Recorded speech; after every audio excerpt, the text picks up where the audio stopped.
Good morning. I'm Ward 1 Councilmember Nadeau, the Chair of the Committee on Public Works and Operations. Today is Thursday, February 15th, 2024, and I'm calling to order this hybrid meeting of the committee in room 500 and on the Zoom platform. The time is 9:52 a.m. and this hearing is being live streamed at brianneknadeau.com/live. Today's Performance Oversight hearing is for the Contract Appeals Board and the Office of Contracts and Procurement. The first agency on today's agenda is the Contract Appeals Board. The CAB is an administrative tribunal that provides an impartial, expeditious, and knowledgeable forum for hearing and resolving contract disputes, protests, debarments, and suspensions involving the district. The board is vested with exclusive power to review and decide cases involving the district and its contractors. The board serves as a check and balance on agencies with procurement authority to ensure that procurement laws are followed, solicitation and contract terms are honored, and any violations are remediated. The board is comprised of 3 administrative judges. Today we'll hear from Chief Judge Mark Loud about the status of CAB proceedings and the work it conducts.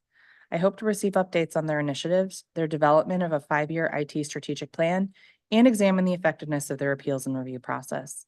The second agency on today's agenda is the Office of Contracting and Procurement.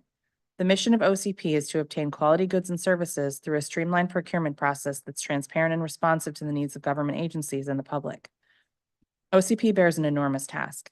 It provides contracting and procurement services to 79 district agencies. It's also tasked with ensuring that all purchases are conducted fairly and impartially. Today, we'll hear from Acting Director Nancy Hateman about the work of OCP over the last year. During this hearing, I plan to discuss agency performance, receive updates on pending projects, and assess contracting and procurement government-wide to determine whether current OCP systems, practices, and resources are meeting agency needs. I look forward to hearing from our public and government witnesses today on CAB and OCP. We value your input, and we're grateful for all you do for district residents. With that, let's begin. In addition to being in person and on Zoom, this hearing is being live broadcast at brianneknadeau.com/live, as well as Channel 13 and the Council website. Witnesses testifying on behalf of an organization will have 5 minutes to provide oral testimony, and all other witnesses will have 3 minutes. In order to ensure we hear from all members of the public, I ask that all witnesses stick to their allotted time. All witnesses participating in this hearing via Zoom are currently listed as attendees in Zoom. This means your microphones are muted and your video cameras are off, but when it's your turn to join a panel for a testimony, I'll call your name and you'll be invited to join the panel. If you're here in person, please come take a seat at the witness stand when I call your name. And if you're on the Zoom, when it's your turn to testify, please unmute yourself and turn on your camera. For any technical difficulties on the Zoom, send a message to any panelist labeled as committee staff. And let's see, we're not joined by any other members this morning at this time, so we're going to move right to our panel of public witnesses. Rachel Clark, Policy Director, the Redstone Global Center for Prevention and Wellness. Gretchen Vanderveer. Jeremy Brzezowski, Founder and CEO of AgriCity. Kimberly Perry. Victoria Leonard, Strategic Consultant, Baltimore, DC Building Trades. You may begin when you're ready, Ms. Clark. Good morning, Chairperson Nadeau and staff of the committee. I'm Rachel Clark. I'm the Policy Director at the Redstone Center, which is at the GW School of Public Health. Our center works to advance evidence-based policy solutions to address the interlinked public health threats of chronic disease and climate change. We believe that procurement plays a key but underappreciated role in the district's goals for sustainability and health. The district spends billions of dollars each year on procurement, $5 billion managed by the Office of Contracting and Procurement alone, and much of the work of the city is done through contracts and contractors. Because of this, our strategies for sustainability and health must consider how we procure goods and services, and these values must be reflected in the contracts we execute. Currently, DC procurement practices do not prioritize health and sustainability, in clear violation of laws passed by this council. Over 10 years ago, the DC Council passed the Procurement Practices Reform Act of 2010, the PPRA, which requires the district to purchase environmentally preferable products and services, known as EPS, to the maximum extent practicable. Under the law, an EPS is defined as a good or service that is less harmful to human health and the environment when compared with competing goods and services. Some basic examples of EPS would be Energy Star appliances or paper products containing recycled content. Plainly, sustainable purchasing is crucial for planetary health, but it is also a tool to improve human health. For example, DOE's EPS team recently received an EPA grant to implement a green cleaning program to encourage cleaning service providers to transition to safer and more sustainable products. This program will reduce harmful chemical exposures and improve indoor air quality, with the goal of protecting the health and well-being of district residents, particularly children, the elderly, and individuals with respiratory conditions. After the PPRA was passed in 2010, OCP issued policies and sustainability specifications to implement the requirements. But after key staff left the agency, OCP essentially abandoned the program. Procurement staff were no longer trained on EPS.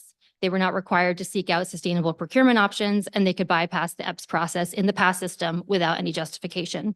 Unsurprisingly, by FY21, according to OCP's Sustainable Purchasing Report, the district's total spending on EPS was just 0.34% of the total spend for that year, 1/3 of 1%. Clearly, the district is not meeting the requirement of purchasing EPS to the extent practicable. OCP will likely say today and said in its oversight responses that they believe this undercounts actual EPS spend. However, they have not dedicated any time or resources to improving the program to obtain a more accurate accounting. Recognizing that EPS was not operating as intended, the council passed legislation in 2021 to bring the EPS program back to life. Among other requirements, the legislation requires DOE to implement an EPS certification program to be incorporated into the procurement process. It also requires OCP to incorporate EPS into training for procurement personnel. Once the new law was passed and funded, DOE hired 2 FTEs and began work in earnest to set up the new EPS certification program. But OCP has continued to neglect the program. Despite receiving over $800,000 in new funding for sustainable purchasing since FY22, OCP has hired no new FTEs to support the program. And in its pre-hearing responses, it indicates that it has used that funding to support 35% of one pre-existing FTE and provided no accounting to this committee for the remaining funds. Even more troubling, the oversight responses indicate no intention to hire additional FTEs to do this work. This is despite the fact that the new EPS requirement will affect contracting across the entire government and will require significant training, coordination, and tracking by OCP.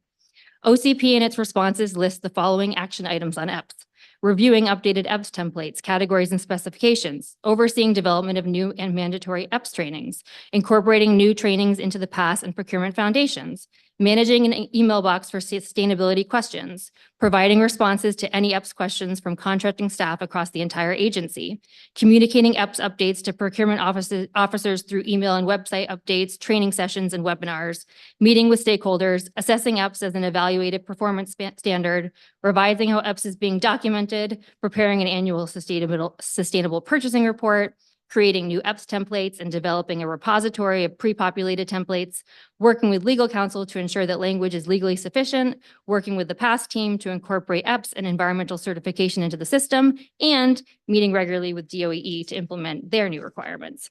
It is hard to understand how 35% of one FTE, no matter how hard they try, could successfully complete these activities. We urge the committee to probe OCP on why it is not using its funding to expand EPS staff at the agency and to understand what additional resources OCP needs to make this program operational.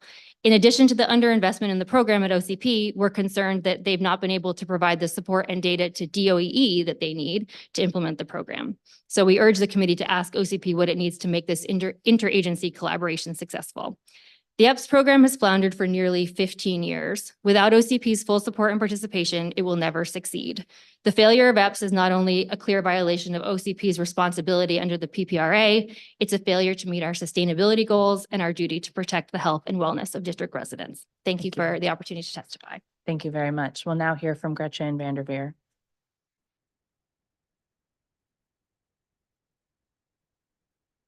Well, good morning, Chairperson Nadeau and council members. My name is Gretchen Vanderveer, and I am the CEO of Fair Chance, a 21-year-old nonprofit organization representing over 100 nonprofits in DC who provide direct services to children, youth, and families in the city's most under-resourced neighborhoods. Fair Chance believes that community-based nonprofit service providers are critical players with the city in combating the effects of poverty on children, youth, and families. But I am here today on behalf of and as a member of the steering committee of the DC Coalition for Nonprofit Equity. As you know, council member, the coalition came together in 2019 to work with you on legislation that became known as the Nonprofit Fair Compensation Act of 2020 that became law in 2021. And we have been before this committee in previous years to thank you for support of this law. It was a critical step forward in recognizing the true costs that nonprofits take on when providing services for district residents through DC government contracts and grants.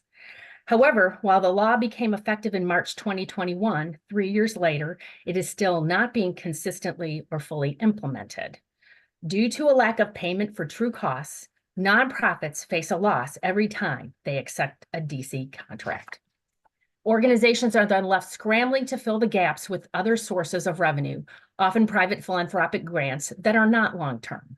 This is putting nonprofit service providers in a perilous position, and many are being forced to consider cutting services, staffing, and more than that in order to partner with the district as a service provider. This is not only harming the district's nonprofit partners, but it is also causing real harm to residents of DC by putting critical services at risk. In 2022 and 2023, following oversight hearings, there were efforts on the part of OCP and the Mayor's Internal Affairs Office to meet with our coalition. They promised to provide training and draft language for agencies to include in soliciting proposals about how nonprofits can demonstrate and receive an accurate indirect cost rate. In March of 2023, these two offices conducted listening sessions to supposedly hear nonprofit issues with contracting and grants management around indirect costs. These sessions were not listening sessions. They were telling sessions. The webinar format was used to inform nonprofits of city training activities and guidance in publications, with all nonprofits on mute and only allowed to communicate via the chat function. When I asked in the chat if the coalition could see examples of training curricula and guidance for solicitations, which we had been promised in meetings, the answer came back in the chat from the attorney at OCP as a simple no. While we have heard from some of our members about success since in attempting to negotiate a certified indirect cost rate with their contracting officer, it is always at the expense of the program budget. In other words, the contracting officer says, there's no more money if you want this rate. Cut your services in this contract. And no nonprofit wants to be faced with that impossible choice. Nonprofits exist by law for the public good. Our missions are what drive us, so we very much want to provide as many cost-effective services as we can. However, when that comes at the expense of being able to run an effective business by providing adequate salaries, benefits, office space, technology solutions, and systems to support our work, over time, our ability to become effective, efficient, and recruit and retain staff comes at risk.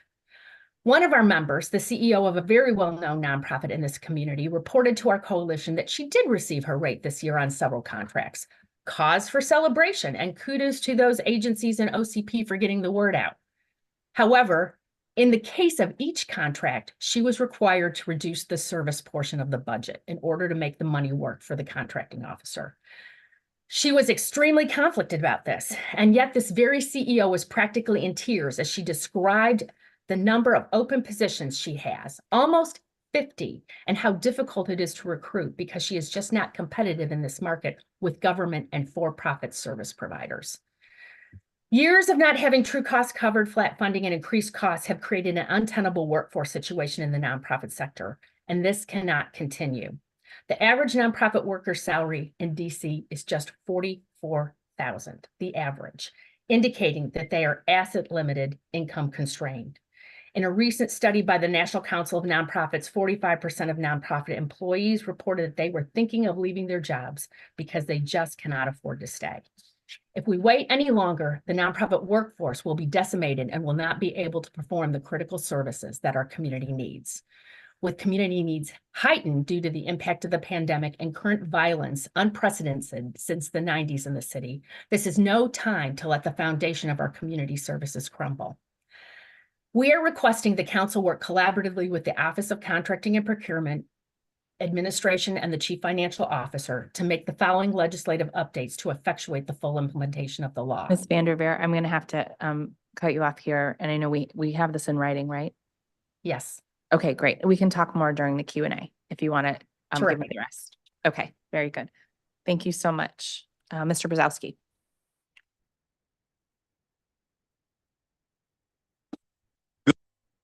There we go. Good morning, Chairperson Nadeau, members of the committee, and the other handful of people here in the room and online. I'm Jeremy Brzezowski, and for the past 14 years, I've been operating Agricity, a sustainability company based here in the nation's capital. We are experts in zero waste, especially composting programs, and we're a proud CBE. You might remember that at last week's DPW hearing, I specifically asked you to keep an eye on our protest of the food waste drop-off program procurement as an example of what's at stake. That protest is before the Contract Appeals Board, and since it's an active protest, my attorney would prefer that I wasn't here today. But I am here to tell you the story of a slow-motion train wreck of one little contract, its impact on one local business, and what it means for the city. My hope is that my testimony will shake this committee into action and force the OCP to do its job. So what exactly is OCP's job? Well, per the acting director's written testimony for this morning, the mission of OCP is to partner with vendors and district agencies to purchase quality goods and services at a reasonable cost while maintaining fairness and impartiality during the procurement process. Our experience is that OCP is not a partner, but rather a powerful bully, one that cannot be relied on to communicate clearly or in a timely manner, that mistakes bureaucracy and process for impartiality and fairness, and hamstrings businesses and the district's own agencies and goals with its total unreliability. A little context. In 2011, my company partnered with our friends at Fresh Farm and independently opened the city's first regular food scrap drop-off at DuPont Circle. The predecessor to this committee created the legislative framework for a citywide drop-off program in 2016, and in 2017, the district hired my company, Agricity, to make it a reality. Over the course of the next 5 years, the contract was modified several times to accommodate various changes, including enabling the program to operate on Sundays so that it could absorb the DuPont Circle market that we created. In 2022, we won a competitive rebid to manage the program for another 5 years, and from there, it should have been smooth sailing. And for the public, thanks to us and the work of my team, it was. But behind the scenes, working with DPW and OCP was chaotic, exhausting, and fraught. Last January, with barely 24 hours notice, our DPW managers informed us that we were no longer to use Fort Totten to operate the market program, as we had been doing for many years, and as was our option under the terms of our contract. Quote, "The contractor will have the option to store the collected organic waste on weekends at one of the district's own transfer stations." To keep the drop-off running, we scrambled our way through the next month or so in ad hoc arrangements before securing additional warehouse space at our own expense out of which to operate. And then DPW and OCP engaged in what I can only describe as gaslighting, asserting that it was not the city's responsibility to provide us space. For the next 2 months, we tried and failed to get DPW and OCP to modify the contract to reflect the new reality. Instead, we were asked to submit a new pricing for a blanket purchase agreement to take us from May through the end of September. Instead of being in year 2 of a 5-year contract, we found ourselves working without a net and without a future. And because DPW was in turmoil, understaffed, and between directors at the Office of Waste Diversion, there was nobody in the agency to properly advocate for or defend the program and its needs. In late August, late on a Friday afternoon, months after they had initially said they were going to rebid it, OCP finally issued a new procurement with a 2-week turnaround. We had a lot of trouble submitting our bid through the ancient Ariba system, and then we waited. In the meantime, our blanket purchase agreement was set to expire September 30th. OCP reached out to us on September 26th to extend it until the end of November. Thanksgiving came and went, and we were renewed for the month of December on November 28th. We signed our extension for the month of January, the day after Christmas. You can imagine our surprise and frustration in mid-January when we were informed that the new contract had been awarded to a company that was clearly unqualified under the terms of the district's own procurement. I understand from the Office of Waste Diversion that they were never consulted. They apparently heard of the selection of the new unexperienced vendor for the first time on the same day that we did. We have filed the requisite protests, which under the district's own rules should have led the city to stop moving forward with a new vendor, but OCP kept moving anyway. So to recap, For most of the past year, the district's signature environmental program was operating under a series of short-term contracts and relying on the goodwill of me and my team to keep the program running while OCP dawdled, callously tossing an extension our way at the last minute, month after month. The first official notice we received that they wouldn't be renewing us for February, it came on January 31st at 5:40 in the afternoon. 2 weeks later, here I am asking you to stop the madness. This is no way to run a city. So a few action items. 1, upgrade the tech stack, for God's sake. DC systems don't talk to one another, and OCP is using technology that looks like it works from the Stone Ages. It's an embarrassment, and it's holding us back. 2, stick to an actual schedule. The uncertainty introduced by long, drawn-out procurements is bad for district agencies, and it's untenable for small businesses. The city's fecklessness in its contracting makes it harder to raise capital, harder to borrow money, harder to commit to investing in infrastructure, and harder to hire. OCP is creating a terrible operating environment for small business in this city, and it creates enormous mistrust with its actions. We ask that the rules be applied fairly and consistently. Finally, remember who is in charge. OCP is there to serve the needs of the city, not the other way around. I'm asking this committee to conduct real oversight to ensure that OCP lives up to its mission of partnering with businesses and agencies instead of holding us all back. Thank you, and of course, I'm happy to answer any questions. Thank you very much. Ms. Perry? Good morning, Chair Nadeau and the staff of the Committee on Public Works and Operations. I'm Kimberly Perry, Executive Director of DC Action. We use research, data, collective action, and a racial equity lens to break down barriers that stand in the way of all of our kids reaching their full potential. DC Action also convenes 4 coalitions: DC Out of School Time, Under 3 DC, Youth Economic Justice and Housing, and the Home Visiting Council. We know that the community-based nonprofit service providers in our coalitions play critical roles in combating the effects of poverty on our kids, youth, and families. However, a common challenge to their success requires action on the part of the Office of Contracting and Procurement, OCP.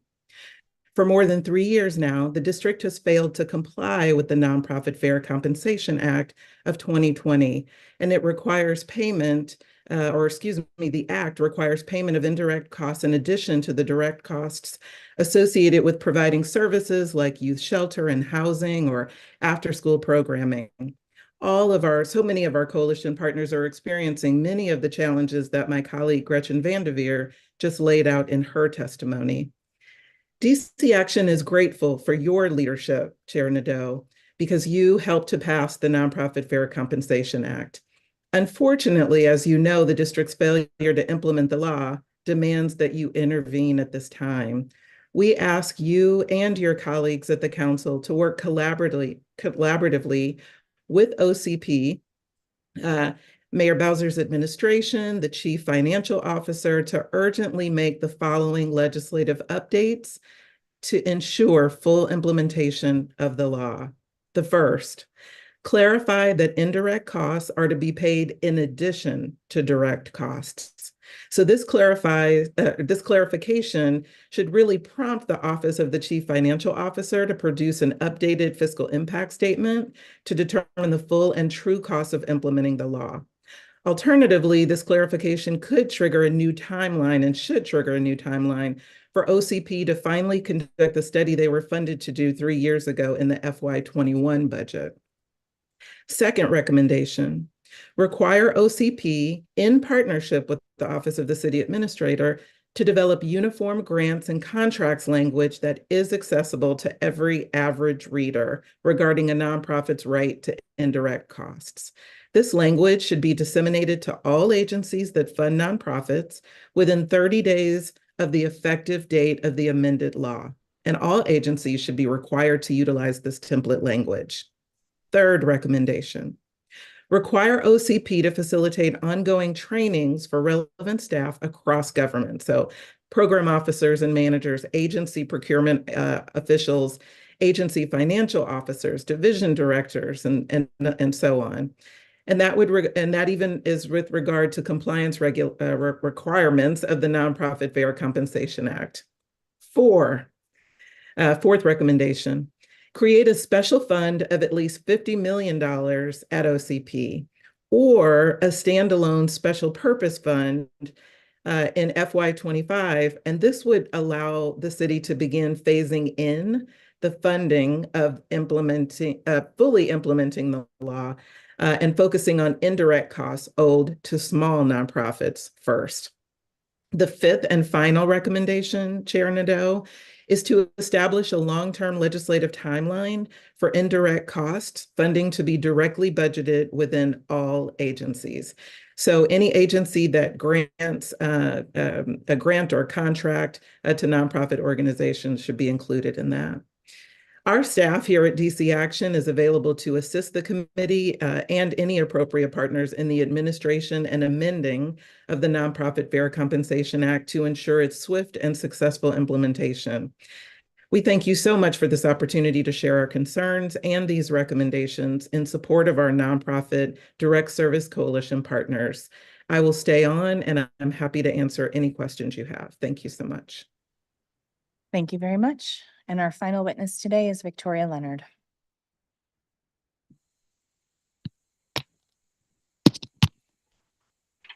Thank you, Chair Nadeau, for the opportunity to testify. My name is Victoria Leonard, and I'm here today representing the Baltimore DC Building Trades, which proudly includes 28 affiliate construction trades. And combined, our affiliates represent more than 30,000 construction workers in the Baltimore, Washington area. The Building Trades wants to flag for your attention the procurement of the Teddy Roosevelt Bridge project. The procurement has changed course in a way that concerns the Building Trades. For context, the project has a construction budget of $151 million. $121 million is from US DOT formula funds, and $30 million is from DC capital budget funds. On September 25th of 2023, OCP and DDOT held an industry day for the project. The slide presentation, page 47 to be exact, cited that the procurement would include a project labor agreement pursuant to DC's PLA law. The PLA law applies to projects with a construction budget of $75 million or more. On December 15th, 2023, the RFQ was issued for the project. However, the RFQ did not include a PLA. And then on December 28th, 2023, the RFQ was amended. The amendment included the Industry Day slide deck. However, slide 47, the slide that said the project would have a PLA, was deleted. Clearly, this procurement changed course between the Industry Day presentation and the release of the RFQ. And we believe the backtracking on the PLA has to do with an opinion that DDOT obtained from the OAG. And while our request to receive a copy of the opinion has been denied, we surmise that it has to do with the phrase "to the district" in the DC code. Specifically, the code states that the PLA law applies when total construction costs, not including planning or ongoing operations and maintenance of the contract to the district, is anticipated to be $75 million or more. Because $121 million of the construction funds are US DOT formula funds and $30 million are from DC funds, DDOT and OCP are using the OAG opinion to say the PLA law does not apply. What DDOT and OCP are doing is completely cynical and not in sync with the intent of the law. And with so many large infrastructure projects in the Metro Washington area in the pipeline, they need to be applying the PLA law to these federally funded projects to ensure that we have a trained and skilled labor force for them. And as part of the committee's oversight, I'm urging you to question OCP about this. This strategy could end up impacting the district's ability to win future US DOT competitive grants that encourage the use of PLAs. Thank you. Thank you very much for your testimony. So I have some questions for our witnesses, and thank you for sticking around. Ms. Clark, thank you for your testimony, and this is definitely something that we've been trying to work with you to get to the heart of. What do you think we need to be doing to ensure successful collaboration between OCP and DOE in implementing and monitoring the EPS program? Like, where can we push? It's a good question. I think that, this requirement, well, the 2010 requirement is in place for a long time. Yeah, And OCP has gotten used to kind of just not dealing with it. And there doesn't, from the outside, it doesn't feel like there's buy-in to support the program from the top. And so I think that has to happen in order for the agency to feel empowered to work with DOE to move the program forward.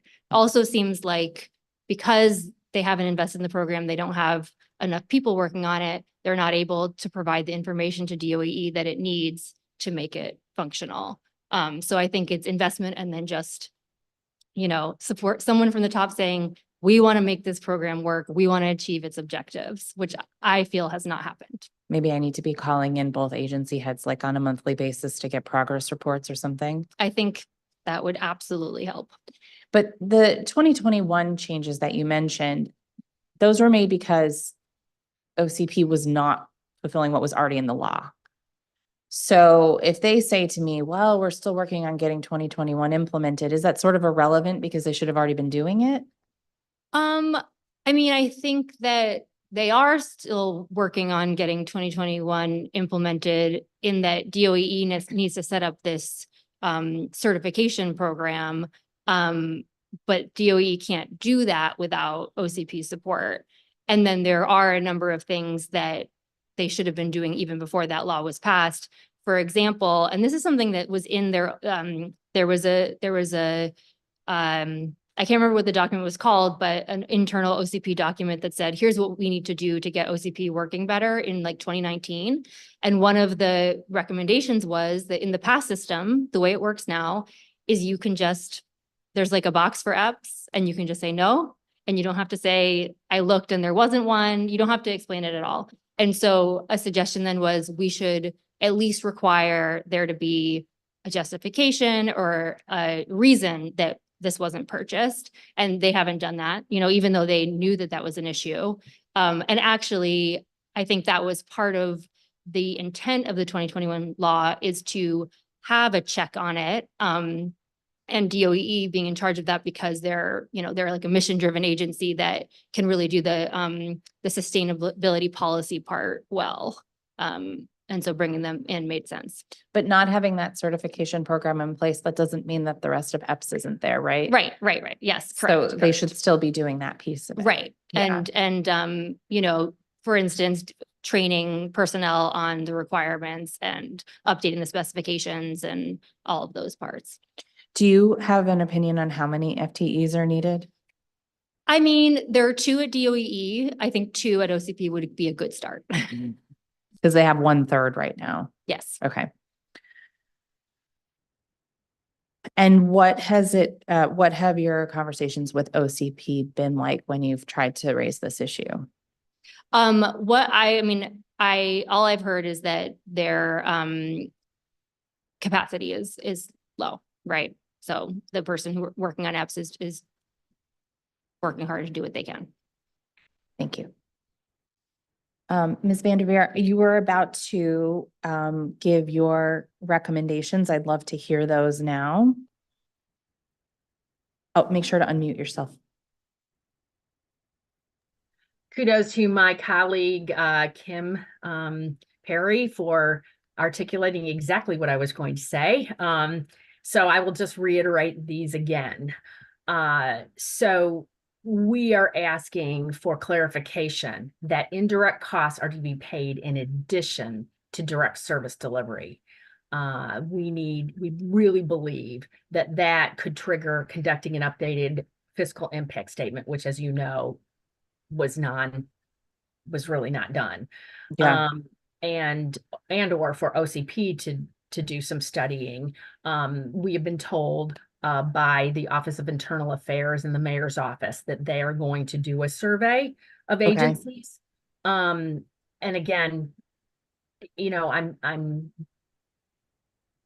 hopeful that they will ask the right questions and truly get data about what is being spent on nonprofit contracts and grants across the city, and what the current level percentage indirect cost rate is currently being provided versus, you know, what we think it should be provided based upon most nonprofits do have indirect cost rates higher than what they've been getting and receiving. I think it's going to be a tough study to do. I think it's doable. And pleased to hear that they intend to do it. Who are you talking with about that? Which office? Chris Rodriguez and his staff, Monica. In the city administrator's office? Mhm. Okay. We need a number, and we need the number in the budget in 2025. The mayor heard this from us. The mayor seemed understanding of the situation. The mayor said there's no money. And we said, we understand that. However, it doesn't matter how much money you put in some of these agency budgets to enact programs that are so critical for the city right now. I mean, violence prevention, after school programs, you name it. If we don't fully cover indirect costs for nonprofits, we're not going to be able to have a workforce to deliver on any other grants or contracts. It's sort of a fundamental thing. And the mayor said, well, you know, city budgets have been going like this for the past 15 years, and we've been able to add new programs, and we're not going to be able to do that now. And I said, yes, but Mayor Bowser, nonprofit levels have been going like this while the city has been going like this. Yeah. Other people have gotten cost of living increases. We have not. It's a classic like government savings through privatization model, right? Except for you guys are not the for-profit sector, so. And we can't continue to do more with less. Okay, we'll also follow up with the deputy city administrator because I want to hear more about what their plans and their timeline are for that. Yes. And I guess we'll just go to Ms. Perry while we're on this topic. Yes, Kim also talked about the regulations. So Kim, you want to further, I mean, there's more that we need done, but the big thing is we want a budget amount in the 2025 budget this year. Yeah, and so regarding the proposed special fund of 50 million, Ms. Perry, how do you anticipate these measures would alleviate the challenge faced by nonprofits? It would begin to give us an understanding of what the need is out there, because we don't have any data, as Gretchen just mentioned, and we don't have any sense of a timeline on this new survey that the city intends to roll out. So the fund, as you know, Chair Nadeau, was a solution New York City deployed for almost the same reason. And what that fund allowed them to do was to have nonprofits apply to receive their correct indirect, their negotiated rate. And then that gave them a sense of the data of what nonprofits were actually missing without those indirect costs being included in their grants. And so we believe something similar could work as just a start and a phase in to fully implementing this law. It's a stopgap. We don't need a survey until we get there. We don't need a survey in order to for do that, right? I mean, we don't need the study in place. Seems like we could do both simultaneously. It's not going to be enough money either way. That's right. Okay. Right. Can you elaborate on the importance of developing uniform grants and contracts language? Yeah, so many of our coalition partners have let us know that some agencies have clear and consistent language in the contracts and others don't. DHS is a really good example of that, where it seems very inconsistent. Some departments are using clear language to negotiate a rate and provide that indirect for service providers, and other departments in the exact same agency just are not. And so it will help to have uniform language that every agency can adopt. It needs to be clear and concise so that as the nonprofit is negotiating it, they understand it too. And so that everyone's on the same page. So that's the importance of why we're asking for that clear and concise language. which agencies do you think are most implicated here? DHS, DBH, who else? OSSI. Well, here's what OSSI. this might be easier. DME. Who isn't? So the Office of Out of School Time Yeah. seems to be doing it right. They are the ones we understand have clear language. They've been allowing nonprofits to negotiate a fair rate. So it's probably easier to say who's doing it right. That makes Right. me It's because, feel Follow Fair suit. Chance Great. did an education of them when we negotiated our grant with them. Okay. We said, here's what the law says, and it took them 4 months to get their general counsel to clear it, but we did get our rate, and they've been following through ever since. So it took a nonprofit, us, to educate our colleagues in OST. Well, Fair Chance is not just any nonprofit, though. Yeah. You guys do a lot of capacity building work and all that. You understand all of that. So, okay. Thank you. Anything else you want to add before we switch gears a little over here? Okay. All right, Mr. Brzezowski. Can you tell us more about what working with your contracting officer was like, and how did they communicate updates to you, and what kind of information were they providing you in these updates? The contracting officer you're referring to is at OCP, not our managers at DPW. Correct. Our communications are sporadic by email. There is no conversation. There is no back and forth. There is no nothing. Full stop. Do you have? But now just to be clear, now there's nothing because we're no You're longer a in. contractor to the district after 7 years of every single weekend. Do you have contracts with other agencies at all? We have had contracts. We have worked under a grant to the DSLBD, and we work as a subcontractor to DPW, working with another company to service the curbside program that got launched last year. With the DSLBD grant, that was not through OCP, so that would have just been with the DSLBD staff. I am not a procurement expert. I'm a small business person caught in the maw of the procurement process. Yeah, yep. Just trying to see if we can compare apples to apples, but I don't think that is an option for that particular situation. So I can tell you we work with other municipalities and it's not like this. yeah. Any interest in sharing one of those experiences? Sure. So typically when you work with when you work with other municipalities, the subject matter experts run the show and the Office of Contracting and Procurement processes the paperwork. So the agency gets what it wants and what it needs for its program, and the back office takes care of it. That has not been the case in our relationship with DPW, certainly not in the last 12 to 18 months. Our experience relentlessly, and we've been told it over and over again, was that this is OCP's call. We don't know anything about it. We can't talk about it. We can't do anything about it. Yeah. So as a business person, as somebody who employs people and writes and hits payroll every week and all of that, operating in an environment where you are constantly being forced to wonder whether or not you're getting paid this coming weekend without panicking your team is not something you can do. So you have to hide it from them. So what I have to do as a business owner is absorb all of the stress and the dysfunction of the government and eat it. And I can't be the only one who does this. And we do it, and we mostly do it quietly because there's no client like the district. If you want to do big things in the city's got to be involved. And right now, the only way to get things done in the city is to work through OCP.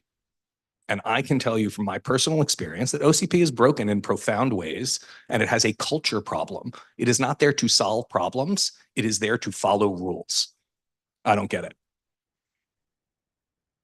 Thank you. That's very helpful. Have you ever had the opportunity to reach out to the ombudsperson? I don't even know what that is. Okay. So I can tell you, I have reached out to Director Spriggs. I have reached out to his staff. I have reached out to the head of the Office of Waste Diversion. I have reached out on more occasions than I can account, asking for conversations and interaction. And I have repeatedly met with, sorry, we can't. Understood. I was going to make a point about if you don't know about this person, then we probably have a problem. Apparently, the OCP ombudsperson is a position established in 2017 to support contractors to communicate their complaints and concerns related to contracting and procurement matters. Who would ever do that? Who would ever risk their contract going to an agency to talk about everything that's wrong with it? The only reason I'm able to testify here today is because as a subcontractor, I'm confident that our work speaks for itself. And so we're not at risk of losing our subcontract, and they can't take anything more away from me. So we've been Yep. holding our tongue for the better part of 7 years, getting kicked in the face over and over again by a process that could not care less about the contractors that you claim to partner with. And the nice thing about hitting your head against the wall is it feels good when you stop. So I've been paying close attention to your protest because this is a program that I think is incredibly important, as do you. And I know that in my ward, it's very beloved. Glad to hear that. And when I've visited in the past, it's been seamless. And in fact, even a 6-year-old could make it work. You guys are so good at it because my 6-year-old helped and seemed to not screw it up. I appreciate that. Yes, she was on the count that day, so you might want to double check your numbers. Performance, I'm gonna read from the law, and then I'm gonna ask you if this was your experience. Sure. Okay.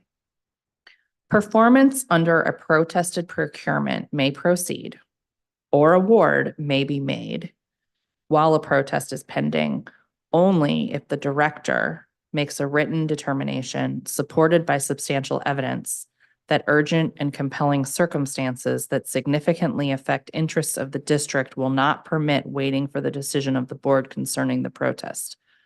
A copy of the determination shall be provided within 1 business day of issuance to both the board and the protester. Did you receive this determination?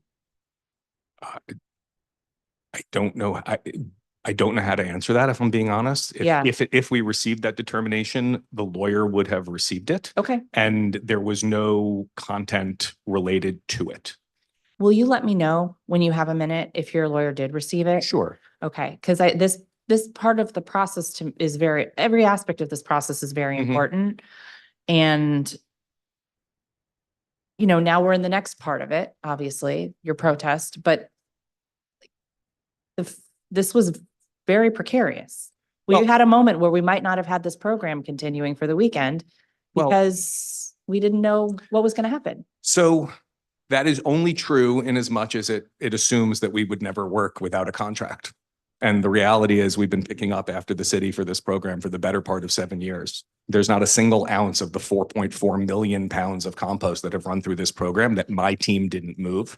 There's not a single person of the 660 plus thousand that have gone through those tents that my team didn't greet until 2 weeks ago when they replaced us with a construction company who, in order to serve the first weekend, employed a bunch of my team.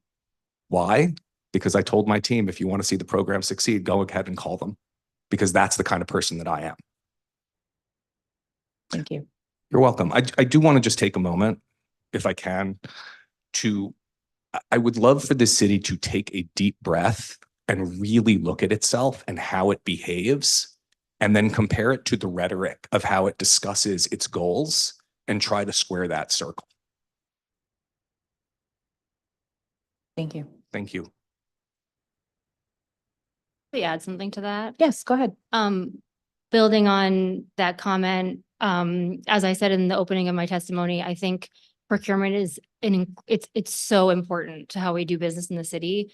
It's how we spend so much of our money. It's how we do so much government work. And there are 5 people here today. Compare that to agencies that have 100 witnesses. And so I really encourage the committee to, and I know that you're taking your oversight responsibilities really seriously, but take a hard look at how we're doing contracting procurement, how that's affecting our ability to do what we're trying to do. I've heard so many stories like this, particularly the extensions, getting the letter the day before you're no longer up or you are expected to start business. And then another thing that Jeremy mentioned that I've also heard a lot is no one with subject matter expertise being involved in the decision. And so, they're looking at the four corners of the bid and they can't actually assess whether the bidder can do what they say they can do. So I just, I think this is really, really important. Yeah, and I don't think it's a mystery why we don't have that many people testifying. Contractors aren't going to come testify here because they don't want their contracts at risk, right? Mr. Brzezowski already mentioned that risk. It's the same thing when I was chairing the Committee on Human Services.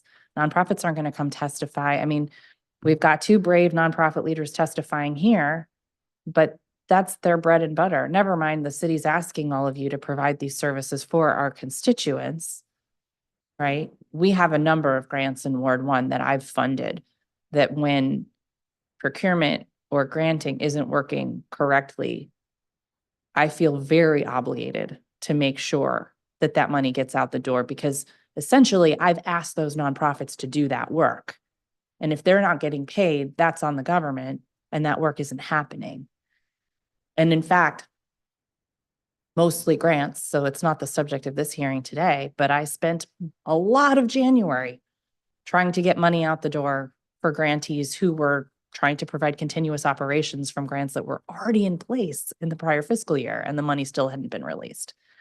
So I am with you.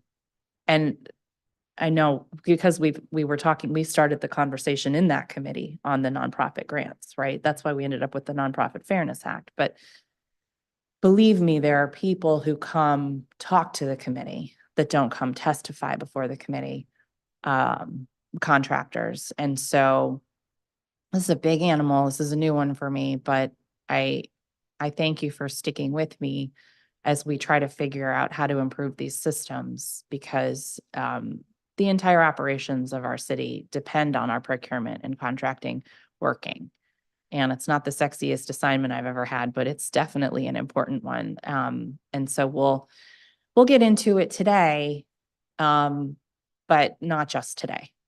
So thank you.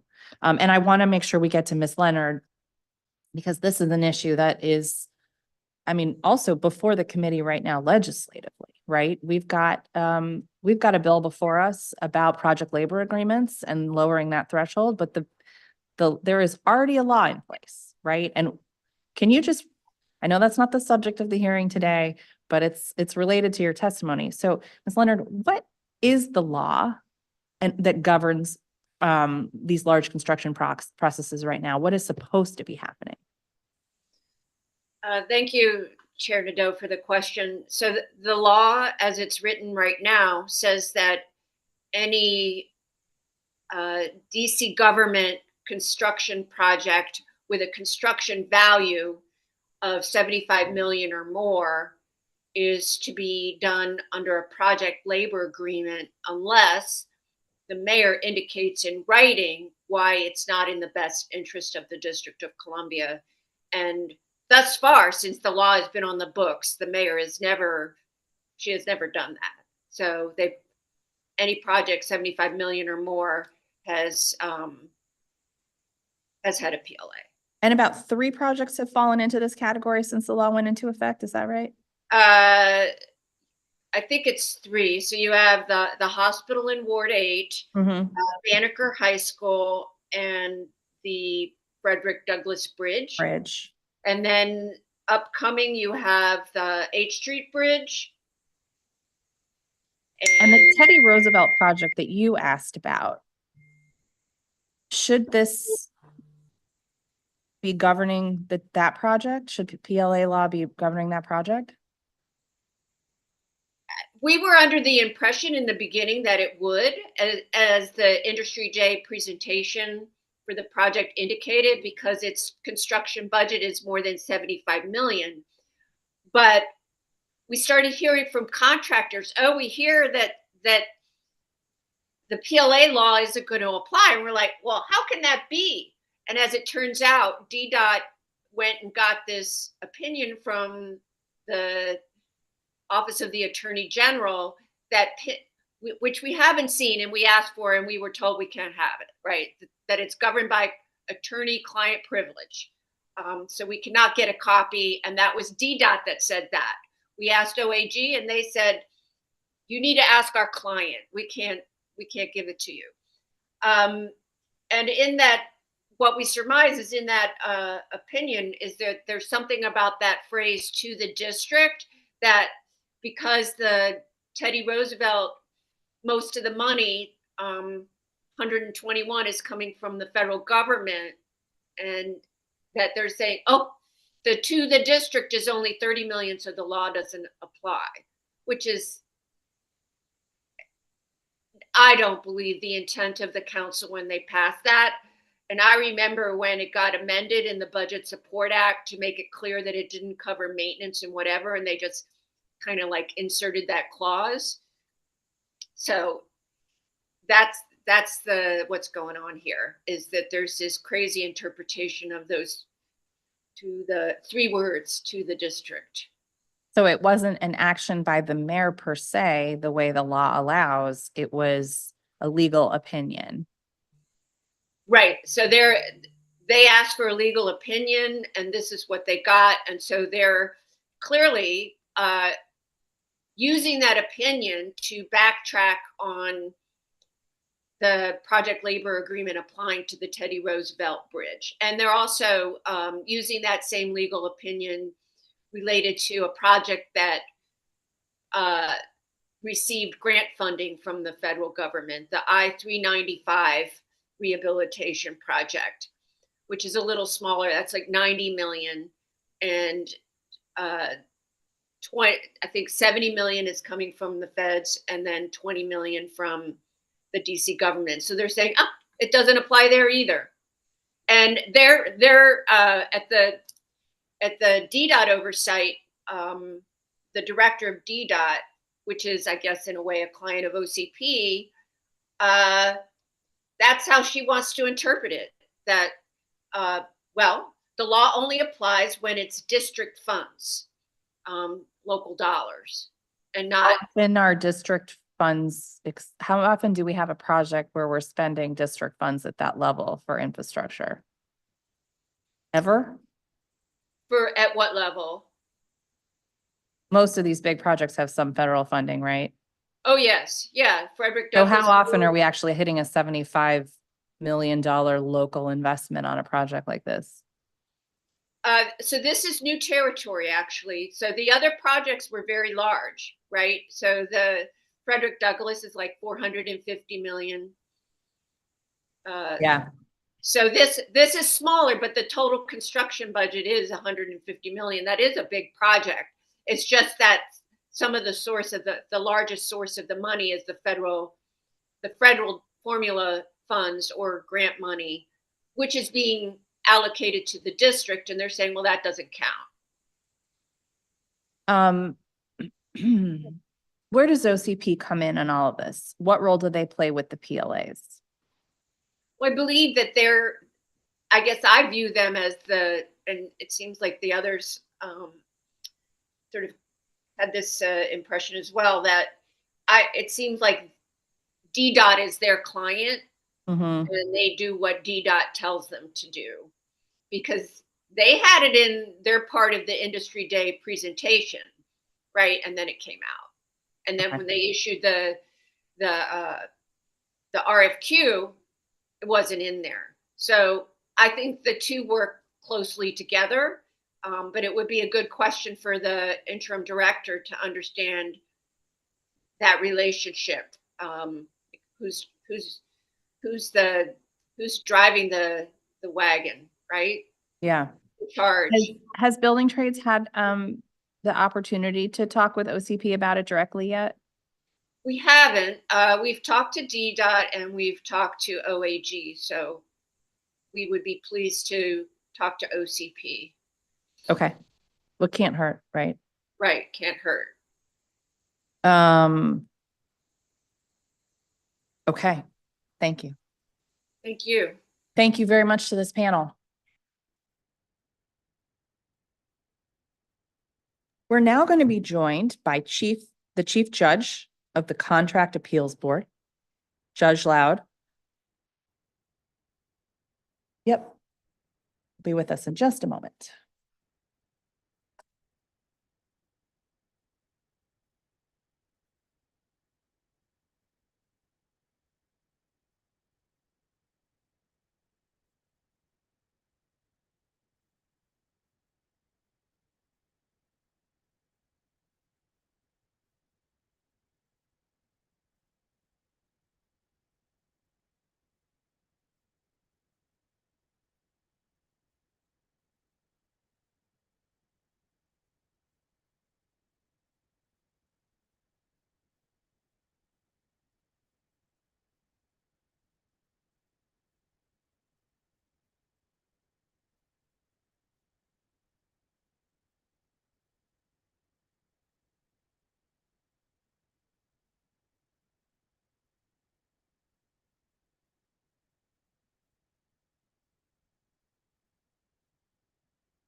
We wound that down faster than you were expecting. We'll put you on the hot seat. Now I'm going to ask each of you to please raise your right hand and ask, do you swear or affirm under penalty of perjury the testimony you're about to give to the Committee on Public Works and Operations is the truth, the whole truth, and nothing but the truth? Thank you very much. And Judge Loud, you can begin whenever you like. Just make sure you hit that circle so that your mic is on. There you go. Good morning.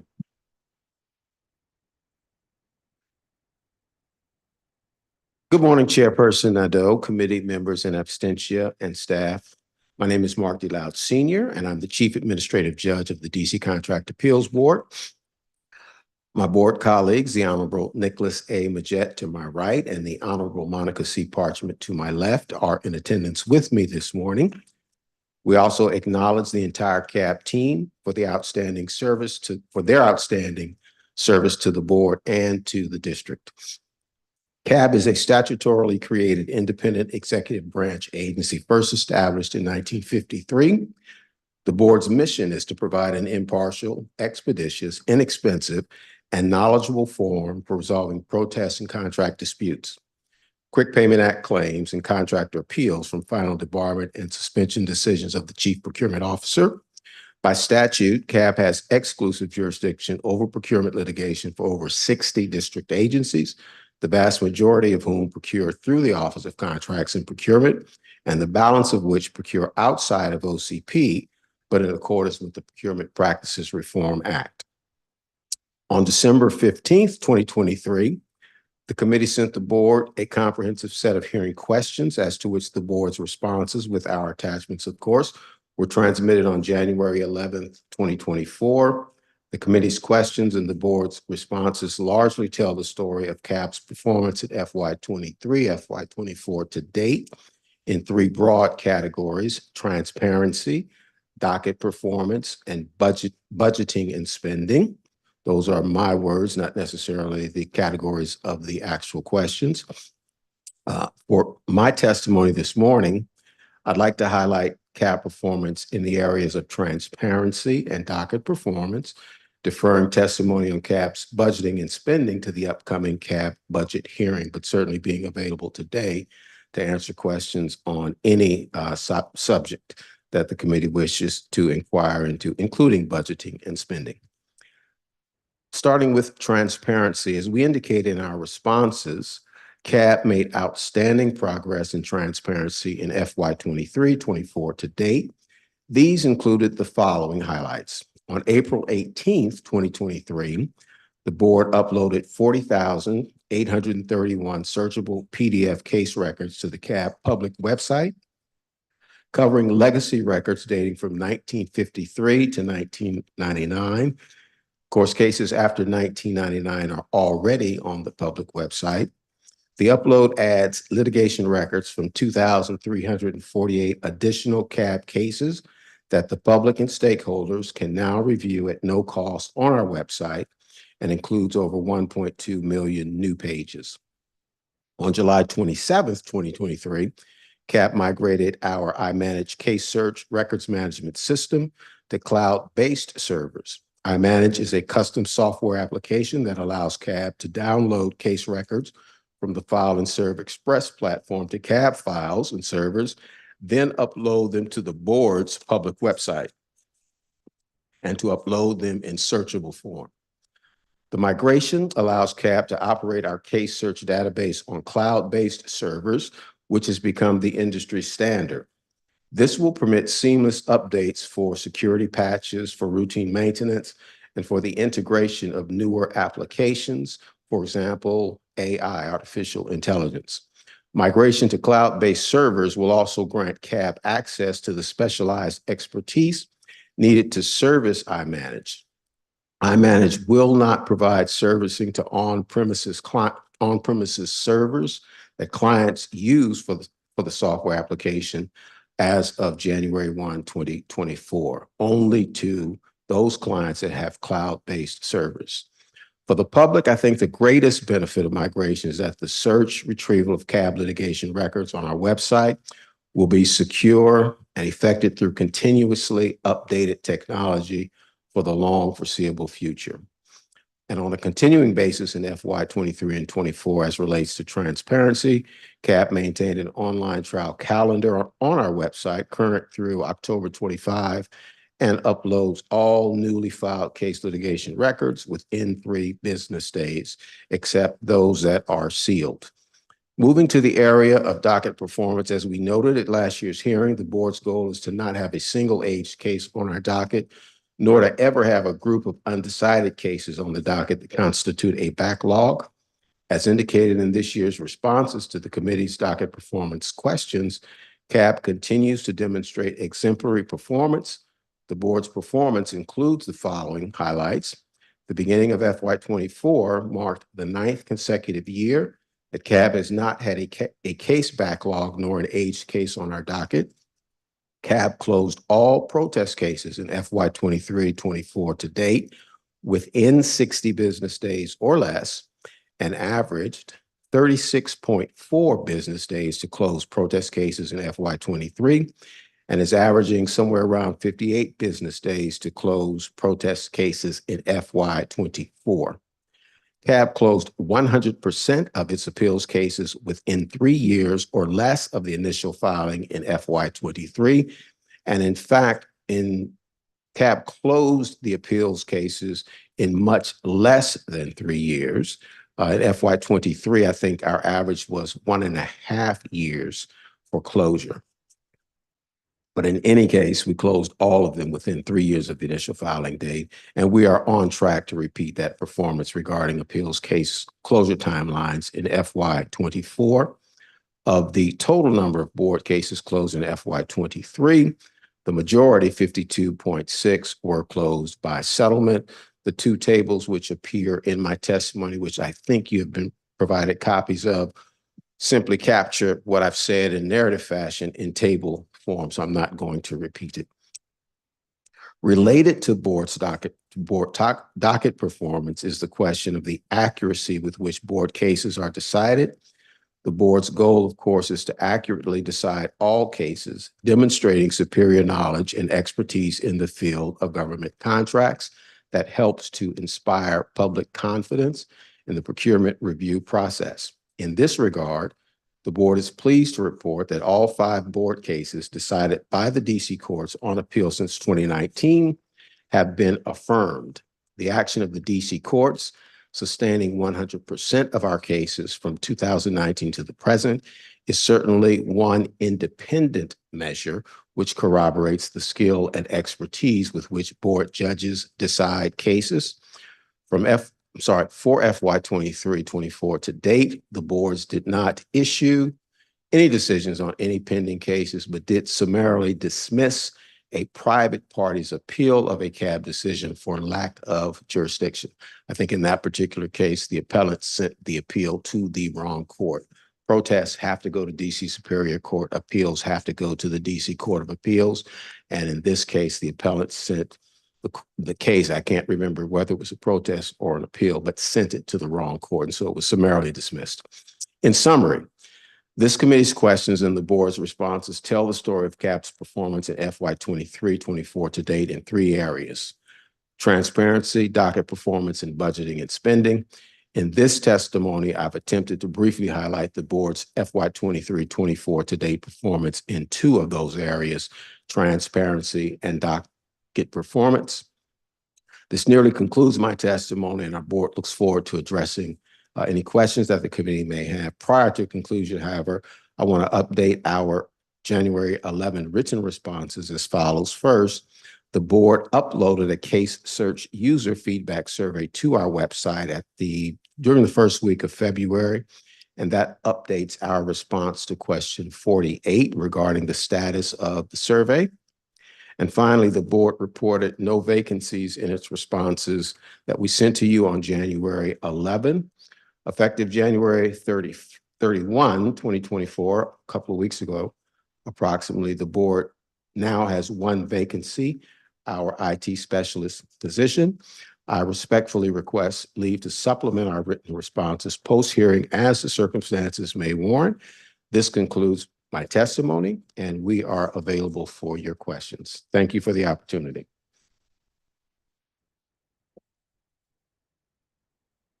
Thank you very much for your testimony.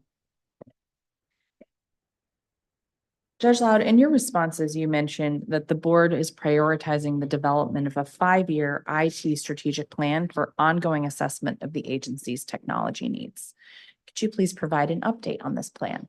Yes, so the plan has been, a preliminary draft of the plan has been completed in terms of what it captures in the preliminary draft.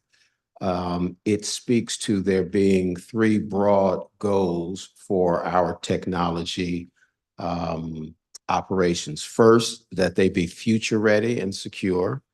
Second, that they be user friendly. And lastly, that they look at opportunities for automation. So again, the 3 broad goals that are emphasized in the plan are that our technology is future ready and it's secure, that it's user friendly, and that we look to areas for automation.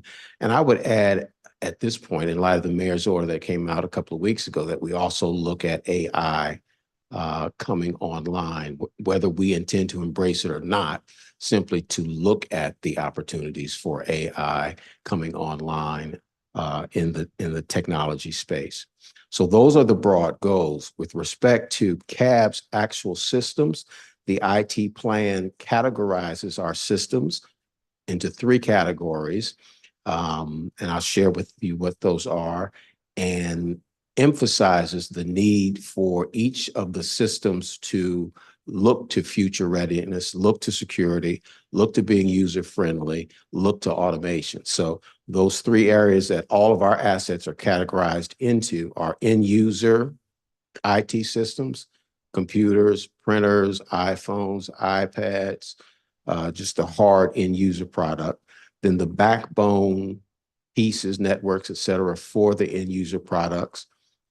Those would be your routers and your circuits and things that support the end user system. And then third, the business software, and that's the specialized applications that are unique to what we do. So for us, for example, business software would be File and Serve Express. For, say, an agency like the CFO's office, it might be diffs. So every organization, I think, is going to have their own software. But that's the basic architecture of the IT plan that has been put together. As I said, the preliminary draft is complete, and we are reviewing it to make sure that it meets all of our needs. At what point do you feel it is appropriate for you to share with the committee? Is it in draft form or final form? It's in draft form. I'd like the opportunity to discuss it internally with our senior team, Judge Majette, Judge Parchment, and our general counsel. We haven't had those kind of discussions yet. And I think once we do that, I would be comfortable sharing it with the committee. I don't suppose I'm going to have a lot of suggestions. It's just, I'm just interested in understanding the direction you're going. I understand. And I don't think that process would take us more than 30 days or so. Okay, that's great. Looking forward to it. Thank you. And how's the collaboration going with the Office of the Chief Technology Officer or any outside vendors? There were no outside vendors that were involved in the development of the IT plan, but there was a tremendous amount of collaboration with Octo. Our IT director sits in weekly CIO meetings with Octo staff, and some of the issues that were encountered in the course of developing the plan were discussed with Octo and were projected outward so that we can make sure that we stay ahead of the curve. So, for example, looking at issues like storage capacity in the future and making sure we have enough storage space on our servers for the data that we will be acquiring online over the next 5 to 10 years or so. Decommissioning of unneeded servers, that's been addressed with Octo. Creation of a dedicated network to maximize bandwidth just for CAB in the building that we're in now. And the big backdrop, of course, is that our plan was developed in alignment with Octo's plan, which they call the DC Tech plan. and they have 5 what they call core pillars of their tech plan. And so we, as I just stated, we have 3 broad goals where our 3 goals were developed in alignment with their 5 pillars and essentially absorb their 5 pillars. So they call them slightly different things than we call them, but between the 2, their 5 and our 3, we're talking about the same universe of data and guidelines and goals. But it was absolutely developed in concert with the DC Tech Plan. Great. Always better to start with it. Start It with the is. Octo team on your side. It is. And we were mindful of that, and they've been great partners to work with. Is the estimated cost you gave at the last performance oversight of a $30,000 annual maintenance fee still looking accurate, or is that updated? It's roughly in the ballpark for FY24. It's 31,500. We expect those costs to go up in FY25, but as you know, the 25 budget is not has not been presented yet. So Indeed. Okay. And anything you want to say about the benefits to this tech plan for your agency long-term? succinctly, I'll just put it like this for me as a leader. What we're getting a snapshot of, or what we're getting the opportunity to do, is to be able to make good technology decisions without being in a pressure bubble of last minute decision making, because we know proactively what's coming at us. We know what's ahead, and knowing what's ahead and pegging it to different timelines. As a leader, you have the time to question some of the information, as opposed to being forced to make a decision last minute because you're presented with the information last minute. So for FY27, the IT plan says we're going to need, I think, 22 new computers, right? So we know that now.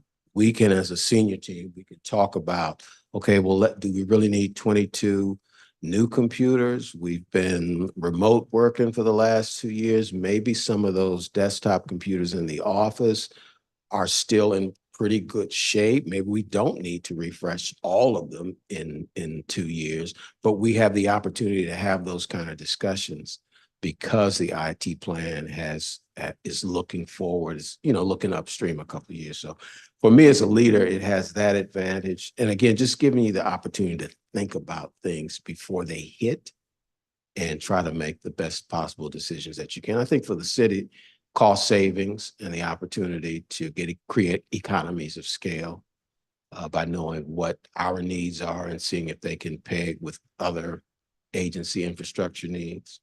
That makes sense. At the last performance oversight hearing, you indicated that once everything migrated over to the new system online, the agency would survey its public database users for feedback on user friendliness, accessibility, searchability, navigability of the database. Is that underway yet? Yes, so we officially launched the survey at the beginning of this month. The system migrated, as I indicated, July 27, 2023. So initially, after it migrated, we put a notification on our website that users of the system could use the Ask the Director icon on the website to give us feedback. As we developed the survey went through a number of different iterations, just basic stuff like getting typos out of it, making sure that if question 8 referenced question 3, the information in question 3 related to question 8, just very grinding, sort of mind-numbing stuff like that. But we finally got the survey completed. It is up online. We have not had any responses. I checked as of yesterday morning. We have not had any user feedback Are you yet. just hitting refresh on that every day? Because that's what I'd be doing. I'm sorry, say it Are again. you just hitting refresh every morning just to check about any results? Because that's what I'd be doing if I had a survey out. Exactly. Well, I'm not doing it personally, but our team is doing it. Yes.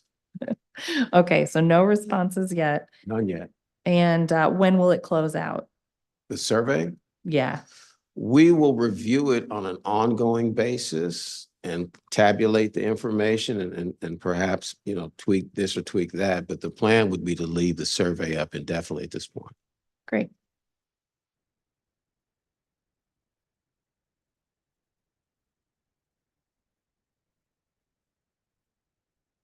Could you please give us an update on the work of the board's IT director in FY 23 and 24? Okay, well, I think in a lot of ways, that's what I've been doing in terms of Fair enough. talking Okay. about the plan. But in addition to the migration, I don't know if I've spoken, I did speak about the upload in my testimony.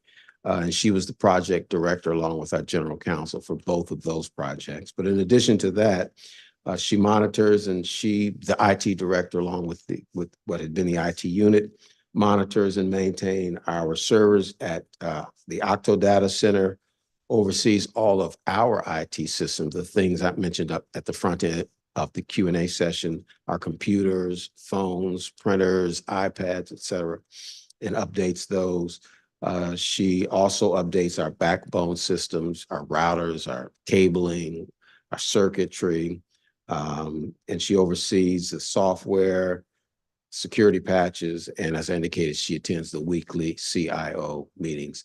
But I think the last year she's had her hands full just helping to make sure that the migration was completed successfully, efficiently, and on or under budget, as well as the legacy upload and finishing out the IT plan. Thank you. In your responses, you indicated that all board performance plan objectives were completed in FY 23, aside from one. Your agency only achieved 76% compliance with its goal of having all new cases initiated by electronic filing. So what is holding you back from achieving that goal? It's a really great question. So there are 20 new cases filed in FY 23. 6 of them were filed manually. In terms of some of the reasons why cases are filed manually, that could include that the parties do not have access to technology at all. They don't have computers, they don't have internet service. They temporarily lose access for whatever reason, or they do not have file and serve express accounts, or they have it and just do not know how to operate it. We've had that happen on occasion. I think all of those generally explain why a party might file manually instead of using the electronic filing system. This is an outlier. Every year, we're typically at around 95, 100%. So we consider this to be an aberration, and I'm not exactly sure why we saw it at the rate that we saw it this year. But I think that the explanations, again, would be that persons were not able to operate case file and serve express, didn't have an account and needed to have one set up, or just don't have the technology apparatus at all. And that would be in our space, that would be very difficult to believe, because you need technology to bid on contracts. You need technology to submit your invoices. So it's more likely that, again, except for the outliers where you have a completely pro se party, that they may have encountered some difficulty trying to initiate the case electronically.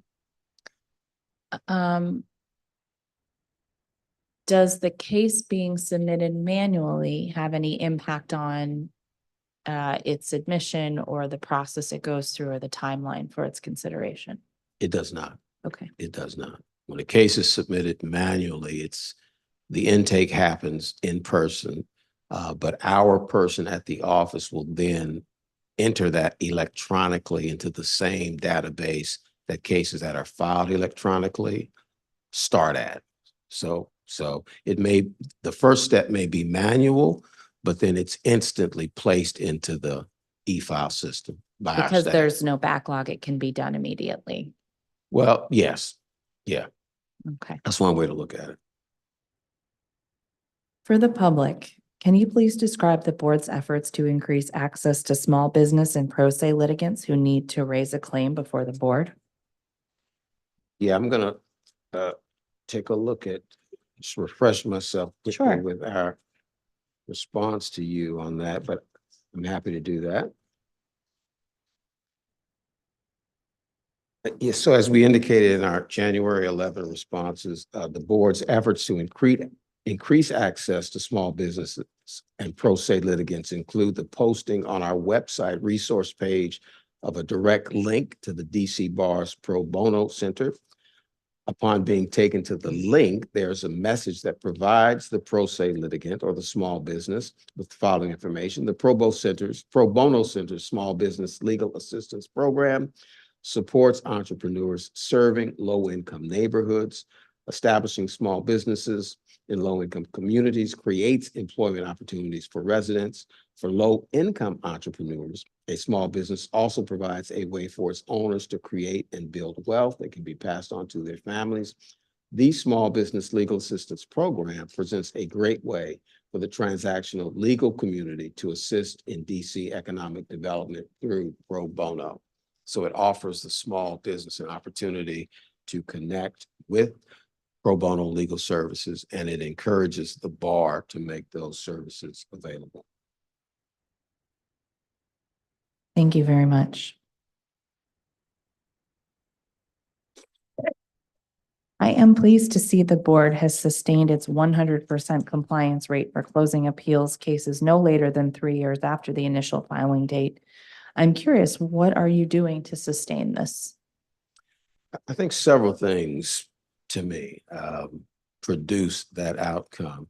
First, full staffing at the judge and attorney positions. I think the greatest correlation between backlogs or slow cases is when there are vacancies, and especially in the judge position or in the attorney position. So we've had full staffing in those positions for over 10 years now. Secondly, we have excellent people in those positions who know how to move the docket and know how to manage cases, who are familiar with government contracts, know how to conduct trials. So we both have full staffing. Obviously, we have funding for the staff, and we have the right people in the position. And then I think that our practice of accountability among ourselves, collegial accountability, but accountability as expressed through meetings, expressed through other reviews, keeps us all mindful of 100% compliance every year as a goal. How often do you complete cases prior to that 3-year mark? The short answer is very often. The question has two parts. It's how often do you complete cases prior to the 3-year mark? The answer to that is the vast majority, overwhelming majority of our appeals cases are completed in less than 3 years. And of course, protests are completed in less than 60 business days. The second part of the question is, well, how many are completed in 3 months? How many are completed in 6 months or a year? I don't have that data for 3 months, for 6 months. Most of our cases, though, are coming in at between a year and 2 years in terms of most of our appeals cases in terms of closure. It's very difficult to complete an appeal case in 3 months just because of the process, but we are unique in some regards as a court, at least in my experience, in that, and I practiced here in DC for a number of years before becoming an administrative law judge, but at the board, what we do with all of our appeal cases is when the case is first filed, literally the first notice that we have of the case, we invite the parties to mutually agree on a schedule and send that schedule to us, and we don't disapprove of the schedule or we don't dismiss it. We'll take their presentation to us of the schedule that they want, and we'll issue an order making that the official schedule. When I practiced, I did a lot of plaintiff's work. I would file the initial case, and the court would generate a schedule. And in the court generated schedule, they would tell me what the trial date was. Sometimes the judge would convene a status conference, and you go over the judge's schedule and you try to figure out if you can have the trial here, if you can have the trial there. But what we say to parties is, you tell us when you want to have your trial. You tell us when you want discovery to open and you want discovery to close so that the parties are able to self-pace.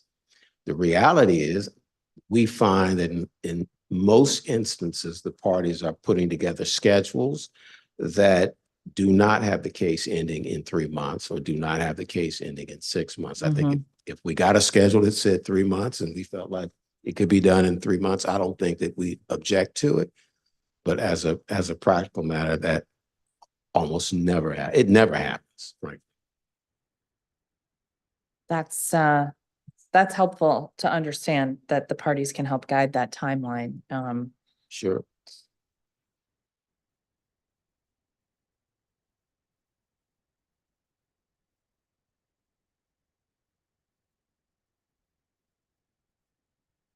We have heard from agencies that CAB's lengthy appeals and subsequent review process have posed challenges to their ability to procure services promptly. So what do you think would be the average duration? Let me start by just talking about appeals. Yes. And then maybe talk about protests separately so Sure. that we are clear that we're talking about two different types of cases. So as I indicated, with respect to appeals, you know, the hard data to me kind of shows the opposite. Not that we're moving slow, but that oftentimes we might be moving a little faster than the parties can keep up with us. And so how do we know that? There are objective ways of looking at that. There are anecdotal statements that individuals might make about thinking that CAB is moving slow, but we actually have data that we can look at that would tell us whether we're moving slow or not. So one, I mentioned that parties set their own pace. They come in and they tell us when they want the trial. All we say to them is that you can't have your trial date more than 2 years after your filing date, because we're not going to let this case be in our office for more than 3 years. But apart from that, they have full open carte blanche to set their own schedule, and we will compromise and work with them to reach that schedule. So that's one objective measure. Secondly, we take a look at the number of motions to amend the schedule after the schedule has been set. We take a look at the motions to the number of motions to extend a particular deadline, motions to continue this or that aspect of the proceeding, or motions to stay. And so each of those are party generated. They're not board generated. And each of those in turn impacts how long a case is taking to be resolved. So I think, for example, in FY23, we had 13 or 14 motions that fall into that category. So in other words, what that tells me is that as a board, we're moving a little too fast for them, and they want to stay the case, or they want to extend a deadline, or they want to continue a hearing, or in many cases, even continue the trial. And so that type of data comes through in motions to amend the scheduling order. It's very rare, I think, that any of us have motions to amend the schedule that truncate the dates and squeeze them down and accelerate them. It's usually the schedule is being pushed out. So let me ask you if something. that makes sense. Yeah, it does make sense. And so thus I have follow-up questions. Sure. Okay. The parties in a case are the contractor and the government typically, yes? Correct. In appeals cases. And in an appeals case. Is the government entity the Office of Contracts and Procurement, or is it the client agency, or both? For procurement, that OCP was the lead agency initiating the procurement. OCP is the party that appears before us through their attorney. So if an agency that doesn't have independent contracting procurement is saying this process is taking too long, they may not be in the loop on the proceedings because OCP is the one who's actually the party. I can't, because I'm not aware of what happens on that side Sure. at that granular level, so I I'm don't mostly wanna speak thinking it, out but loud here. I would probably be thinking that certainly that is possible. I don't want to suggest that OAG is not conferring with the client agency and is not conferring with OCP, because I know they do a great job of representing parties. And I don't want to suggest that OCP is not communicating with parties. But you are right that it takes a lot of coordination on that side. And in your larger agencies, and we all know this being government, the time that it takes to touch all of the right people in a coordination loop gets extended out. Right, because if the government is defending a contract on an appeal, then the procurement team has to be involved, the agency has to be involved, and then OAG also typically. Yeah, OAG represents OCP in all of our proceedings. So if any one of those entities in the government needs more time because they're doing other things as well, then that could be a reason that something is postponed or stayed and a delay in the case. Absolutely. So if an agency is complaining and saying this process is taking too long, their issue may be with their sister agencies, not with the CAB. I would think in the vast majority of situations, it's not with CAB. And I say that for a couple, again, objective reasons, not anecdotal. We're closing protests in 36.4 business days. That's for FY23. We're closing appeals in about 1.5 years. That's for that's the average for FY23. We're giving the parties at the outset of the case the opportunity to tell us how much time they want the case to take if it's an appeal case.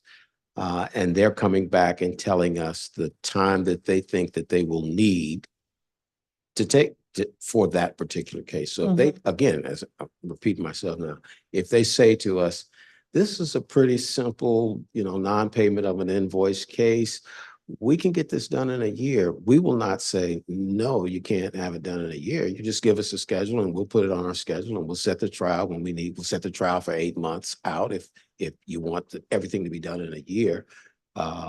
We are, that's our job. So they have way more coordination to do on their end of it than we do. And it could very well be what you're suggesting. I just don't want to conclusively say Understood. that. Yeah, I'm just feeling my way through here, so I appreciate Sure. you humoring me.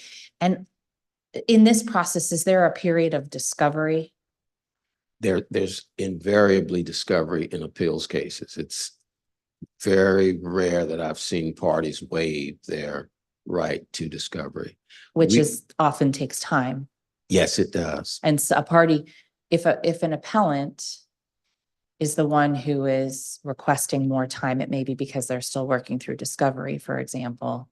I assume typically an appellant wants to move as fast as possible unless they need more information. Correct. Yeah. And so the answer to your question is yes. The discovery is almost invariably part of all of our cases. The more complicated cases have more discovery. For example, they have experts. They have numerous depositions, and of course, you go through the subpoena requirements. All of those things can push the timelines out. The really simple appeals cases may not have experts, but they'll still have discovery. But all of those push out the timelines. I've had cases where parties have requested subpoenas. You have to file a motion. We'll grant the subpoena, and then after the subpoena has been issued, something will happen and they'll need to cancel that subpoena and move the deposition or whatever to a new date that might be 30 days after the initial subpoena. So that pushes everything back 30 days. But again, that's the party coming to us, telling us they need more time. Okay. Very helpful. Thank you. Yes. Appreciate that. I don't have any more questions for you. Is there anything else you'd like to share? I don't have anything to share. I don't know if my colleagues have anything to share. Okay. Well, then I thank you very much for your testimony. Thank you so much for your time. We appreciate it.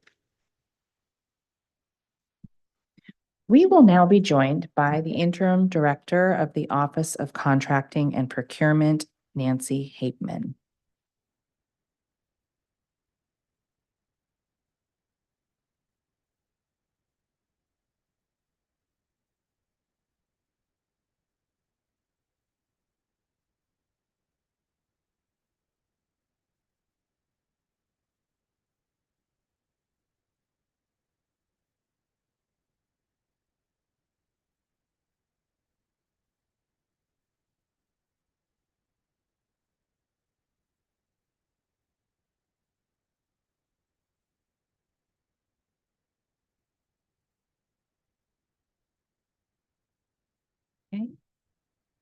Chief Procurement Officer.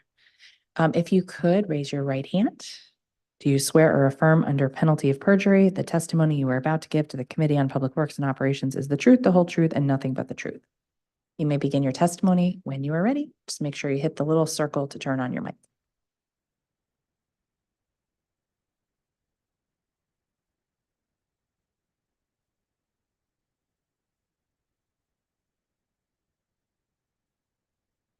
Good morning, Chairperson Nadeau and members of the Committee on Public Works and Operations. I am Nancy Hateman, Acting Chief Procurement Officer of the District of Columbia and Director of the Office of Contracting and Procurement, OCP. Thank you for the opportunity to provide an update on OCP's performance in fiscal years 2023 and 2024 to date. The mission of OCP is to partner with vendors and district agencies to purchase quality goods and services at a reasonable cost while maintaining fairness and impartiality during the procurement process. OCP is responsible for providing comprehensive contracting and procurement services to 79 district government agencies, procuring a broad range of commodities, services, and construction. In fiscal year 23, OCP awarded contracts valued at more than $12.3 billion. OCP also administers the district's surplus property program, which is responsible for the disposal, reutilization, and sale of government property. Other notable programs managed by the agency are the Strategic Logistics Center and the Purchase Card Program. So, client agency engagement. Our partnership with the agencies we serve is the bedrock of our success. In late summer of fiscal year 23, we began a series of client engagement meetings with directors from the largest agencies we serve. These one-on-one meetings between our agency senior leadership teams have helped me understand the biggest challenges facing each agency, their satisfaction with the level of service we are providing, and any areas we could improve upon. So far, we have met with 9 agencies, to include the Department of Employment Services, Office of the State Superintendent of Education, Department of Corrections, Department of Human Services, Department of Motor Vehicles, Department of Transportation, and the Metropolitan Police Department. As the year progresses, we will continue to schedule these meetings to gain further valuable insight from our client agencies. We continue to embed our OCP staff in the agencies that we serve, providing critical and timely business advising capabilities. The resulting synergy provides a springboard for these agencies to confidently execute their programs and services. We believe that our recent client engagement meeting series, new educational curriculum, and a push to improve OCP's culture have resulted in better overall efficiency and client satisfaction. Each year, OCP issues an anonymous satisfaction survey, which provides us with a snapshot of how our client agencies rate the services we provide.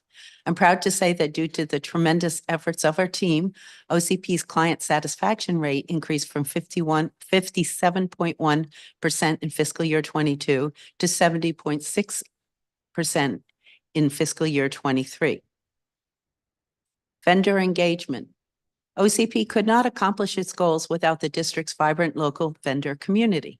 To this end, we must continue cultivating a dynamic and collaborative vendor community through regular engagement, outreach, and educational opportunities. This underscores the importance of our service and outreach to our small business, SBE, and certified business enterprise, CBE businesses. In fiscal year 23, I attended 4 small business-centered events to include the annual DC Chamber of Commerce Small Business Summit and the DC Health Benefit Exchange's Power Up DC event. OCP was also represented at several other events throughout the year, such as the Department of Small and Local Business Development's District Connect, the 32nd Annual Government Procurement Conference, Fort Myer Construction Company's Small Business Roundtables, and more. Likewise, OCP has hosted several virtual training events targeted at small and local businesses, such as our general vendor and DC supply workshops, which are held monthly. In fiscal year 23 and fiscal year 24 to date, OCP has had over 1,000 registered individuals complete these workshops. In tandem, our ombudsman engaged 155 times with contractors and subcontractors on a wide range of matters concerning the procurement process. Each year, OCP issues a vendor satisfaction survey to all vendors with active contracts in the fiscal year. We are excited to report that our vendor satisfaction ratings increased from 58.8% in fiscal year 22 to 83.3% in fiscal year 23. I'm happy to say that this substantial increase in vendor satisfaction is due to our efforts in vendor outreach and service. A testament to our commitment to district-based small businesses is the number of SBEs and CBEs awarded contracts. In fiscal year 23, OCP awarded $1.534 billion in contracts to businesses certified as SBEs and CBEs, a nearly 4% increase over fiscal year 22. In fiscal year 24, OCP began the development of a short newsletter targeted to the SBE and CBE communities. We intend to launch this interactive and informative newsletter before the end of this quarter. Our hope is that as we create more resources and ways to engage with our small and local businesses, we will further invigorate DC's economy. Employee engagement, development, and training. OCP is effective because of its 213 dedicated public servants. My focus on the people powering our agency has led to meaningful investments and changes to OCP's culture. For instance, in January 2023, we held an all-day employee recognition ceremony to highlight significant accomplishments of those within our agency.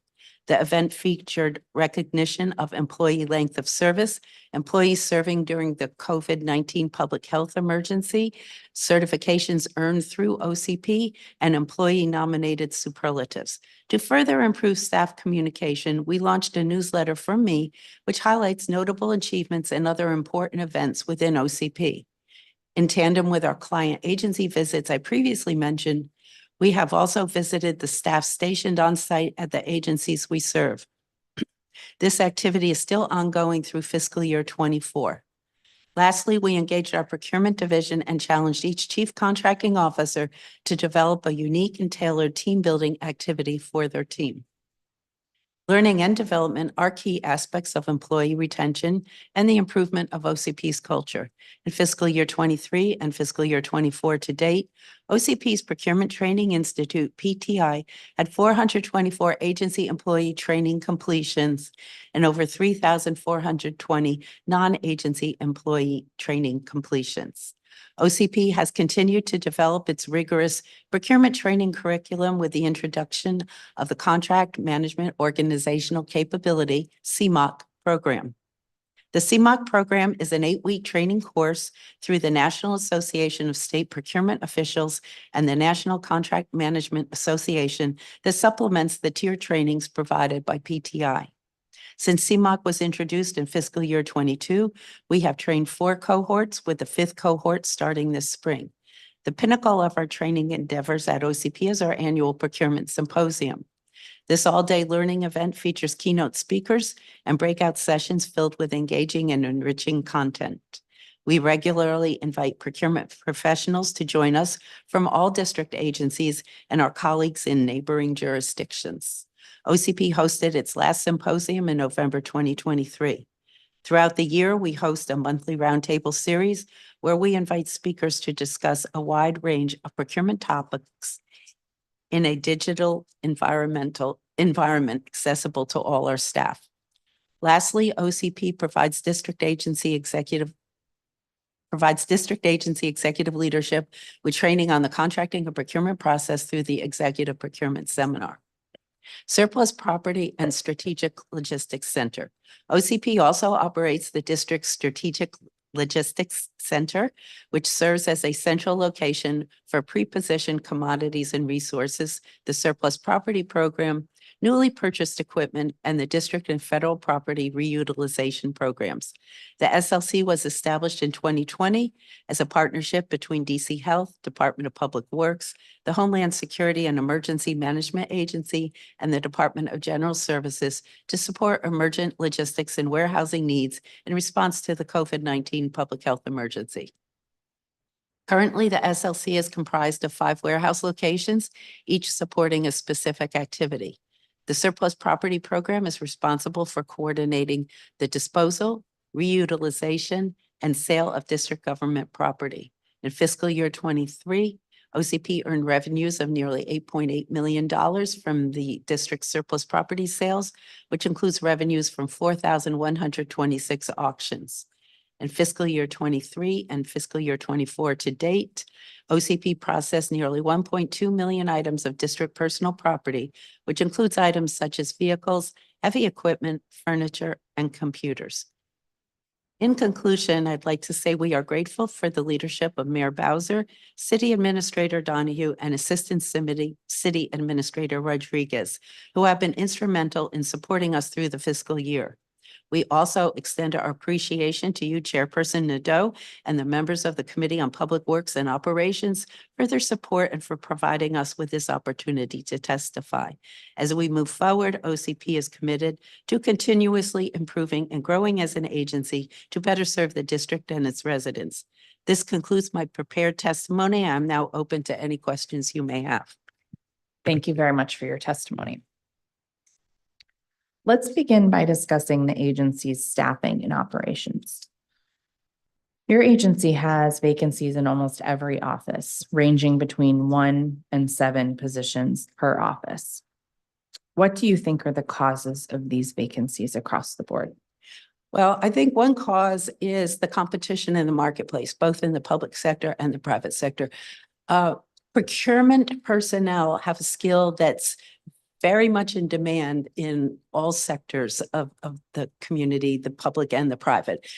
They can go to private companies, defense contractors, they can go to the federal government, they can go to other local jurisdictions. So one thing is there's just a lot, this is a job category that has a lot of competition available.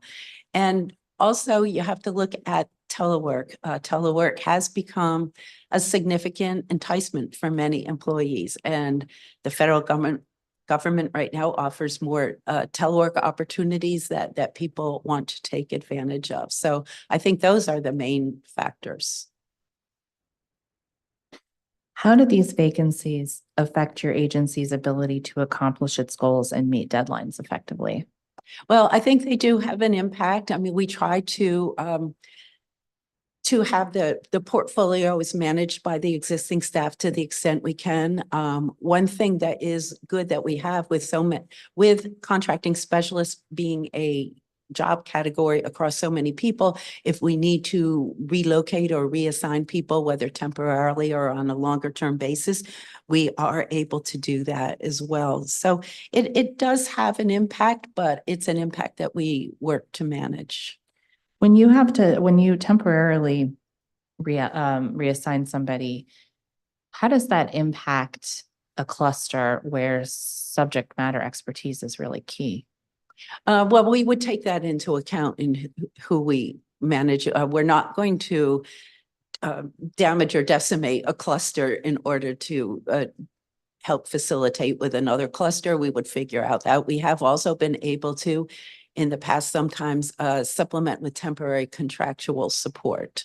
We do have a contract for contractor supplied resources if we have the money available for them. So we try to do it in a way that keeps the business going, because I don't want to take a perfectly functioning, well-functioning team and have them become a poorly functioning team because we're trying to fill a vacancy somewhere else. Mm-hmm. Are there vacancies right now in the team that works with the Department of Public Works? There are, yes. How many? I believe there's 5. Out of? 10, I believe. Okay. We are recruiting for those, and I believe that some candidates have been selected, but they're right now that the positions are vacant pending the completion of various onboarding checks that they have to do. And of the 5 that remain, what is their expertise? Their expertise ranges from contract. Well, the 5 that remain, you have a chief contracting officer, a contracting officer with many years of experience. You have grades, I think, 13, 12, and 11, all of whom have been with that agency for a while. They are not new to the agency. DPW. For DPW. Mm-hmm. What's the average length of time that positions are vacant? um, 30 to 42 days, but I'm going to say it depends on the candidate pool. And then it depends on whether the candidates select the position that we offer. We have had, although it's slowed down a little bit, we've had many experiences where candidates are testing the job market. And if we make an offer, then they take that offer and weigh it against other offers they have, or whether they take it back to their current employer and negotiate something better for them to stay where they are coming from. So those are factors that would impact the amount of time. But we do advertise our vacancies promptly. Would you say that turnover is a significant concern within your agency's workforce? I think it's a concern. I do think it's a concern. I think it's got to be a concern with any agency that is having turnover, because it does create some disruption when you have a vacancy that you do have to manage around it. And also it takes the time then to bring the person in onto the team and then be able to train them and get them up to speed. So it is a concern, and it's something that we are trying to manage on an ongoing basis. To bring people in, we're trying to bring people in who look like they are good fits for the work that we want. I mean, sometimes you can find someone who is just as much overqualified and they're not a good fit necessarily because they're really looking for something else, or we can bring in people who we think we can train up. They have the skills that we are looking for, let's say in terms of analytical skills and communication, and we can train them up for communication. But all of that takes time. You note that that competition in the marketplace for procurement jobs and telework are two key pieces of the reason that you think you have a lot of turnover. And I know Mayor Bowser just changed the telework policy. So now you have to be in the office 4 days. There's a lot of employees across the district government that are concerned about that. They've been complaining to the council about it. So I'm not surprised to hear you say that. Have you done any deeper work looking at agency workplace culture so that you can be absolutely confident that competition in the marketplace is the key reason that people are leaving? We have our HR department. They do the exit interviews for everyone. And I do feel that they are, people are fairly straightforward with them because they're Leaving. They're leaving. Yes.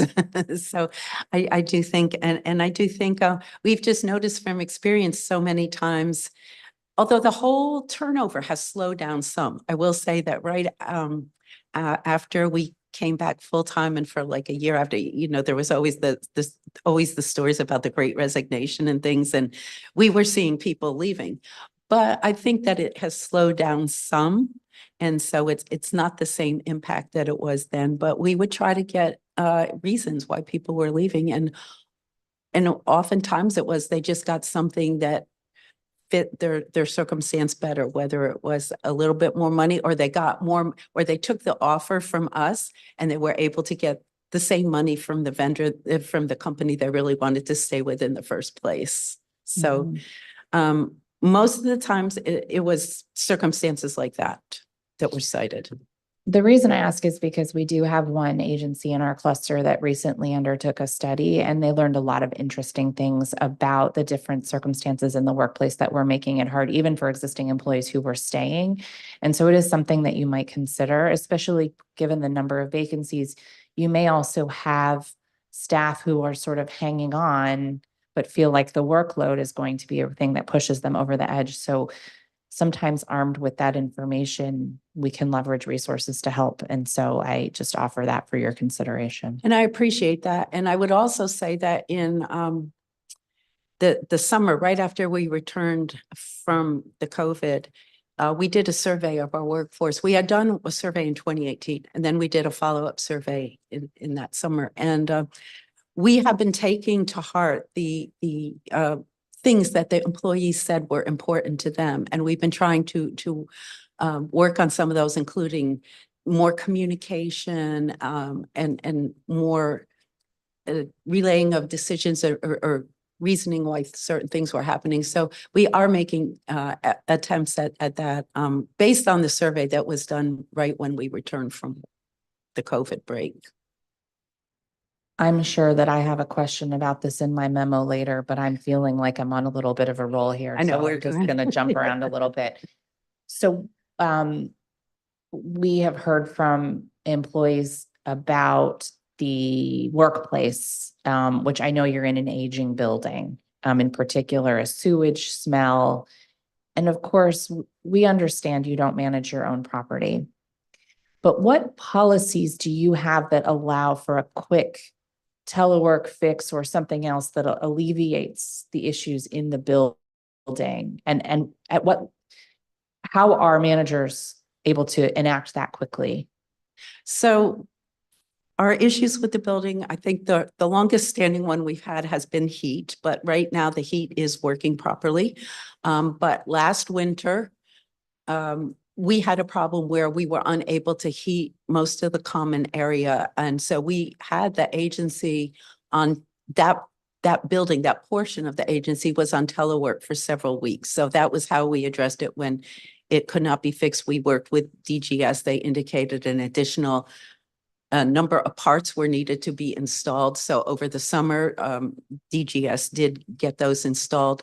When the building warmed, when the weather cooled off, then that was the first test we had of the new parts. And there were some days that the heating was not consistent, but that was a matter of them balancing the heat based on now it was cold. So in that case, we did have some days where employees did have a few days of telework. But the process that we have in place now is that we have certain people and we've notified the building of what the agency in this building of what our process is. We have a facilities person who is an OCP employee, but he is to be contacted whenever there's a problem with heat because he can then determine who to contact about fixing it. And we can determine, is it just a slight adjustment or is it more of a significant issue that requires that people not be in the office on that particular day? And so that's the methodology we adopt. And right now, the heat's been working well for several weeks. So I think that that's under control. We've also allowed some employees to move their space if they felt that they had a different space. But before we do telework, everybody in our agency has their laptops and it's not consistently no heat. So we have lots of spaces where they can just move to maybe down a few doors or across the hall or something like that. If they can do that, we would prefer that they do that as opposed to just putting a whole unit on telework. But if it's a substantial problem, we will do that for the day. But most of the time, they're very localized individual problems that we can address. And I would say that would be the same for any situation that arises. We have to assess what the problem is, what's the extent of the problem, what's the impact on the employees. What about the sewage smell? The sewage smell has been an odor mainly in the elevator areas or the areas right outside the restroom. It hasn't really been a smell in the workplace area where the employees sit. But it essentially greets them when they arrive for the day if it's happening. But it's also not a smell that's all day long. Mm. It's not a smell that's every day. And Yeah. that's the thing I think that's probably a little perplexing about it for others to try to resolve what the smell is, because you may have some days where you don't smell it. You may have some days where it's just by the elevator later in the day or something like that. So we do contact DGS whenever we have that issue, and they do send someone out to investigate and address it. Have they indicated what's causing it? I have heard that a lot of the problem is with the restrooms and with things clogging up the pipes. Oh, interesting. So it literally is sewage. Yeah, I mean, that's what I've heard. I'm not the engineer on the spot, Understood. but that's what I've been told. So it seems from your responses that the majority of the vacancies are for contract specialist positions. Yes. What's the average duration of employment for contract specialists at your agency? Okay, well, we've broken them up into some groups. So 34% of the agency is 4 years and below tenure. Then we have up to 15 years, we have 38%. 15 to 30 years is 17%, and above 30 years is 11%. That's the breakdown of the workforce. And what are some of the best practices you've implemented or considering to retain and recruit employees? We've been talking a lot about that, and obviously when we go to hiring fairs or we go to events, we also often we will promote the compensation and the benefits packages that we offer. But another thing is the professional development and advancement. That's one thing we've heard that people really want to have the ability to develop and to grow in OCP. So that was why in my testimony, for example, I mentioned the CMOC course, which is a more advanced course. And that is a course where when people are done with it, they can apply for a certification through the National Contract Management Association. And so this is perfect training at the expense of the district government. We get the benefit of them getting the skills and being able to do that. And for the people that have gone through the CMOC program so far, we have paid the fees for them to register and take the test and for that certification. We also do provide, when budget allows, for performance incentives based on the performance ratings that people achieve. And another thing we're doing now, and we're reaching out more for people for internship positions or for lower grade positions like 9s or 11s, and we're making them career ladder. It wasn't always clear that they were career ladder positions. So if you come in as a 9, if you're performing satisfactorily, you know that after a year you would be eligible for the 11 and then the 12 and then the 13. And we think that has a great deal of appeal. We're also engaging with the HBCU program that DOES is implementing. And we're looking to have people start out seeing that they have the ability to work at OCP for several years and to develop and get certifications. Thank you. Sure. In your responses, you listed 2 employees who were detailed to OSSI for 6 months to assist with procurement. Could you elaborate on their responsibilities during this time? Actually, just one point, they were detailed to DCPS, not the Thank you. OSSI. Okay, thank you for that correction. Yeah, so they were detailed to DCPS to assist their procurement office in a couple different ways. We provided assistance in the development of the $1 million packages that DCPS had to go through and develop and submit the packages for the council review and approval. We also just provided general procurement support, including working on small purchases and other procurements that weren't necessarily $1 million procurements. So it was really whatever procurement assistance they needed, procurement guidance. We also did provide some training, not those 2 particular employees, but OCP offered some training to the executive team at DCPS, and we provided some insight into the procurement system, the IT part of the procurement system. So that's basically what we did. And this occurred after we had the issue with all of the contracts that had not been sent down to the council timely. Is that right? Yes. And DCPS has independent procurement authority. So normally OCP is not managing their contracting process. Correct. Have you done that with any other agencies that have independent contracting authority? We have not been requested to do that. Okay. Do you think it has been beneficial to DCPS and to the government?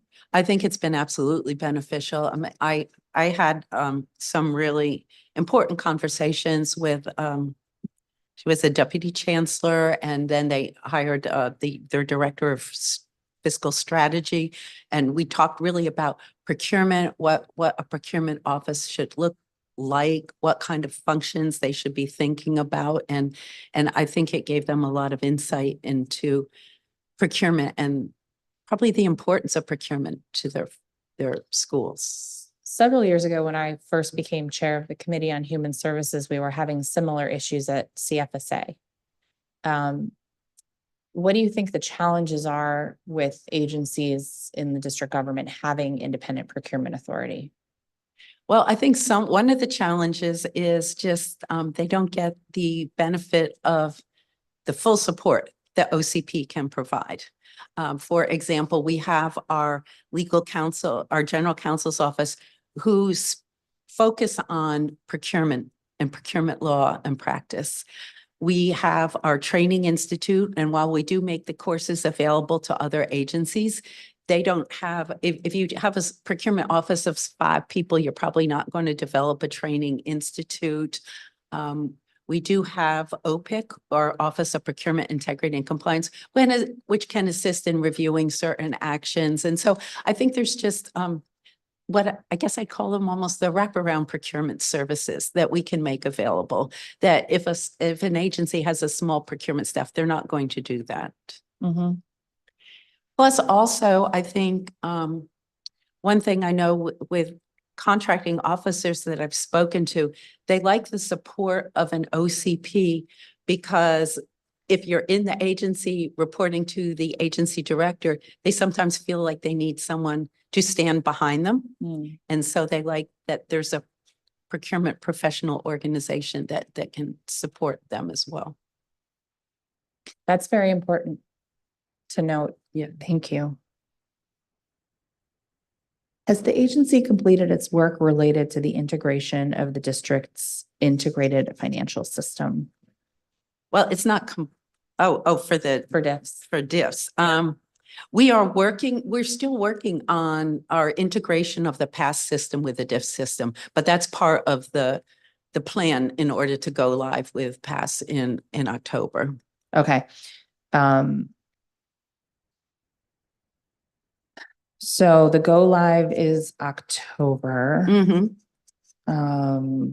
Is that like October 1, planning to hit the new fiscal year? Yeah, we're trying to coordinate with the start of the fiscal year. Mhm.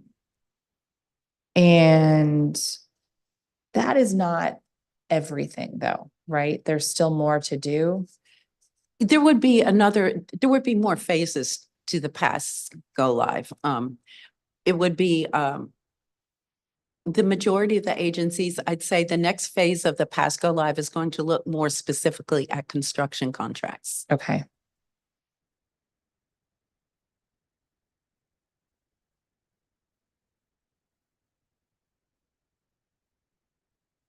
What aspects of that modernization are not yet fully funded? Well, the fiscal year 25 budget is yet to be established. And there are some additional aspects for this fiscal year that we will be receiving funding for. Okay. I know OCP is working with Octo to modernize the district's procurement platform through the Enterprise Procurement Solution Initiative. Can you give us some background on the purpose of the initiative? Well, from OCP's perspective, it's really the PASS modernization project. And, okay. So that is also part of what will go live October 1st? Yes. Okay. Can you give more insight into what caused the unexpected delays that you've mentioned, that Octo has mentioned to us? Certainly. There were two delays. The first one was caused by the COVID-19 pandemic. At that time, the resources of the district were dedicated to the response to the pandemic, and the system implementation was slowed down, and the go live date was pushed out because there was the focus on the pandemic. So that was the first one. The second one occurred, this current fiscal year, actually, when this went live, there were some stabilization issues that it was felt that they should be addressed before another major system was implemented to go live. So that was another year delay.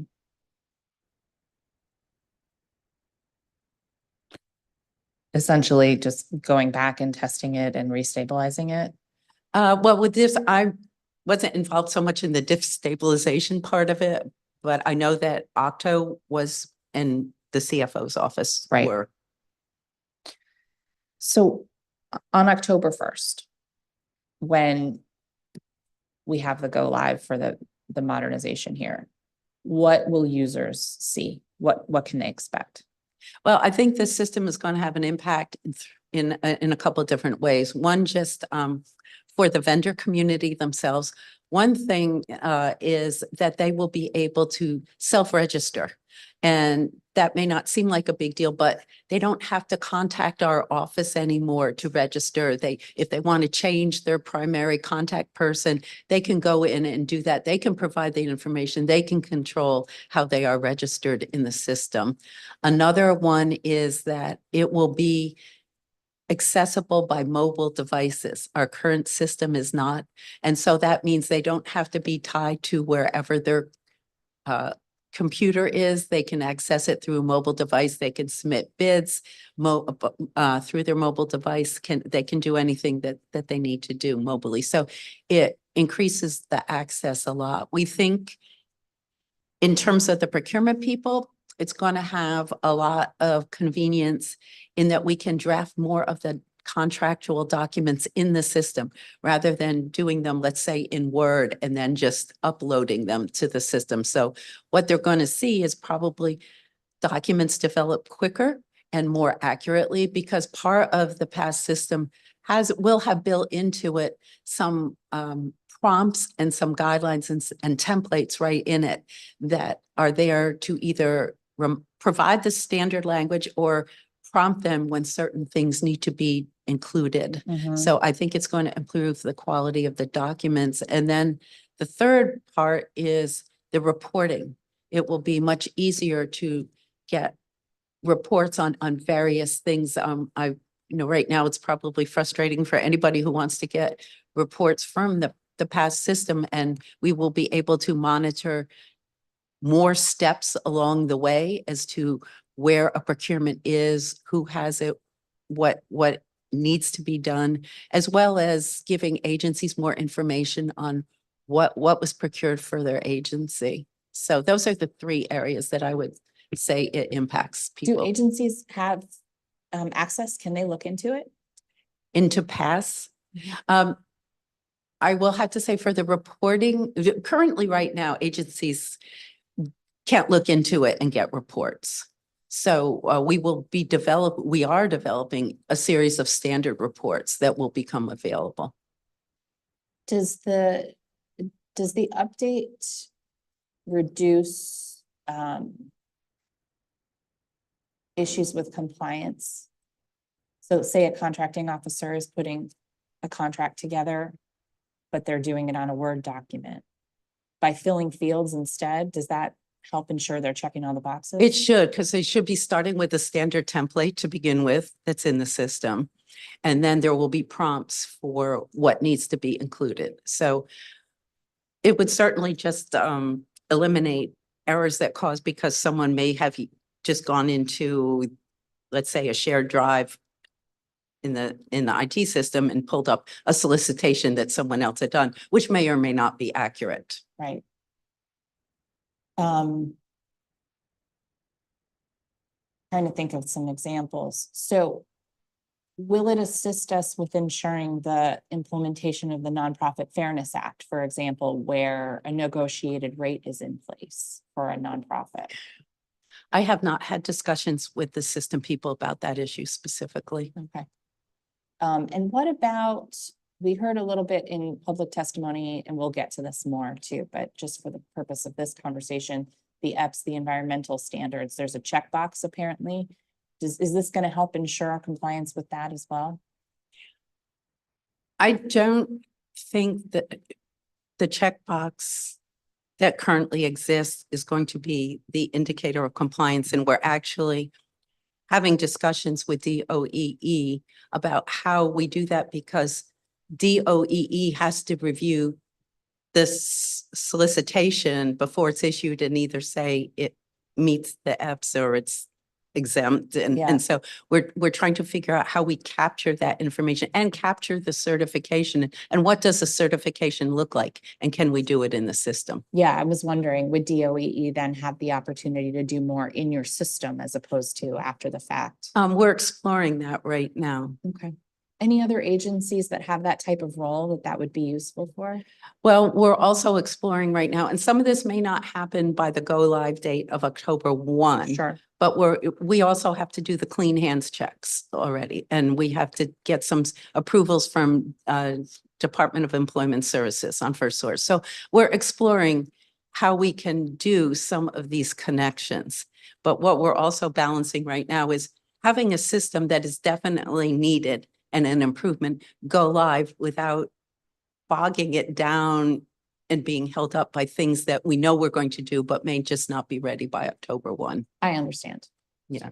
From your perspective, whether it's for October 1st or not, what are some tech solutions? What is the tech solution to better communication with OCFO on clean hands, for example? Well, they have their system already. So I think one is we can ping their system. Okay.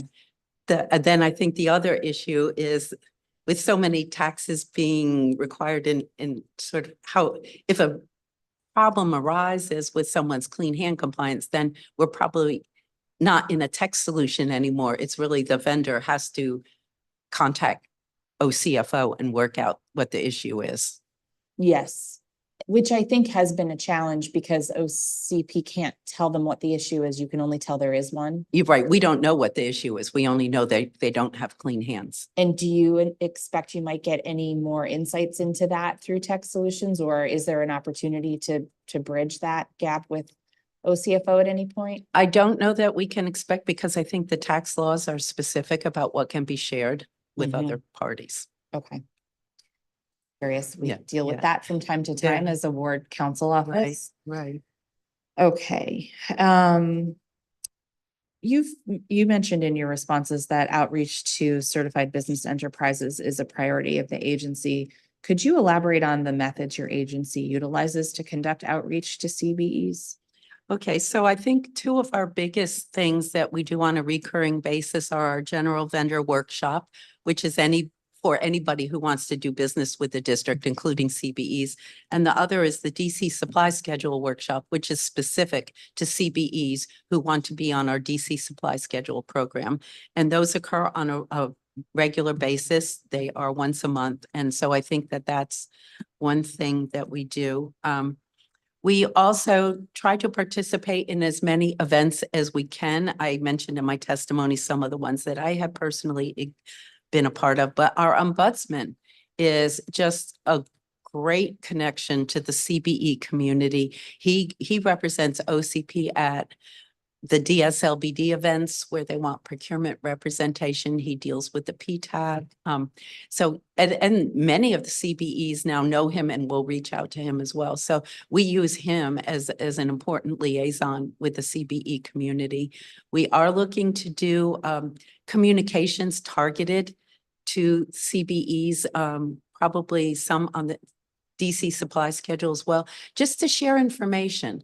I think that one thing that we want to try to work on is procurement seems like a mystery to a lot of people in what we do. And so we want to just share information. If we notice, for example, there's an upcoming opportunity, we can share that. We do engage in social media now. We have, I believe, our Facebook, what's it? Not Insta. Yeah, social media. You can tell I'm not big on social media, but we have people who are. I'm a person for that. Yeah, Yeah. understood. Me So too. they're doing that. And we are going to have, we have committed to setting up 3 events starting later in the spring with outreach to the CBE community. And in the past, we had our DC Buys event, which was like a reverse trade fair where agencies came and the vendors could come in and talk to the agencies. I think we kind of outgrew that model. It got so big that I think businesses were saying that they weren't getting what they needed out of it. So we're looking for more targeted events now. And by that, I mean, maybe we'll have an event targeted to a certain part of the city, or maybe we'll have an event targeted to a specific segment of the industry, such as, IT CBEs or whatever category we want to choose. So that's what we're zeroing in on the events that we want to have and have them smaller and more interactive. How do people learn about the ombudsperson? Well, we have it posted on our website that we have an ombudsman. I don't know, there's a lot on the website, so I don't know if people focus in on that, but we do refer people. A lot of times when I get inquiries with people asking questions, I will connect them with the ombudsman so that he can assist them, because sometimes the issues are not necessarily with OCP, but the ombudsman can connect them. So I use the ombudsman a fair amount when we get inquiries, and then his presence at these events with the vendor workshops and the DSLBD events, people learn about him. Do you think it's possible that contractors who've been doing this a long time might not know about the ombudsperson because they just haven't, because they have other contacts within the agency, but might be worth doing another round of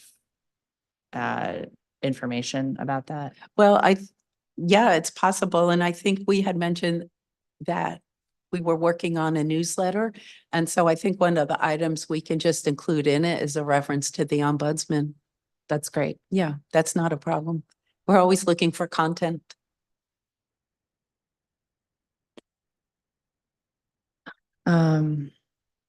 Where are you in the process of publishing a consolidated agency training policy?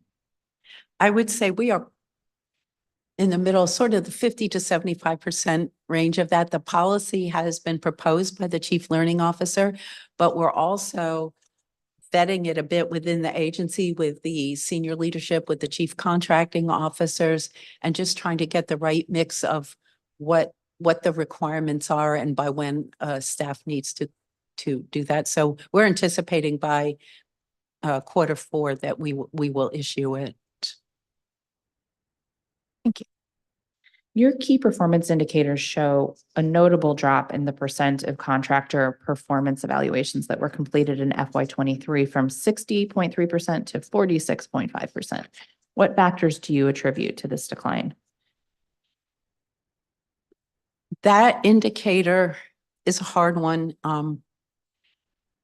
because the initial step on that is initiated by the contract administrator within a program agency.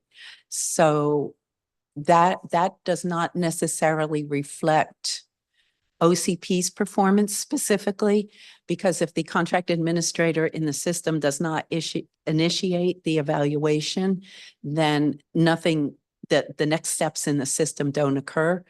What we're trying to, we had discussed this with the city administrator's office, and I believe that for agencies, it's also been something that has been added to their performance plan. So for this fiscal year, about how they are promptly initiating the evaluations.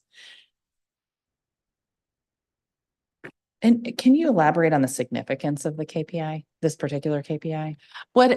I think vendor evaluations are incredibly important because I think vendors need to know we're actually concerned about their performance and how they're doing, but we also use it for other parts of the procurement process, such as responsibility. So if we're ready to award a contract to a vendor, one of the things that we ask our contracting staff to do is go into the system, check, see how have they performed on other district contracts.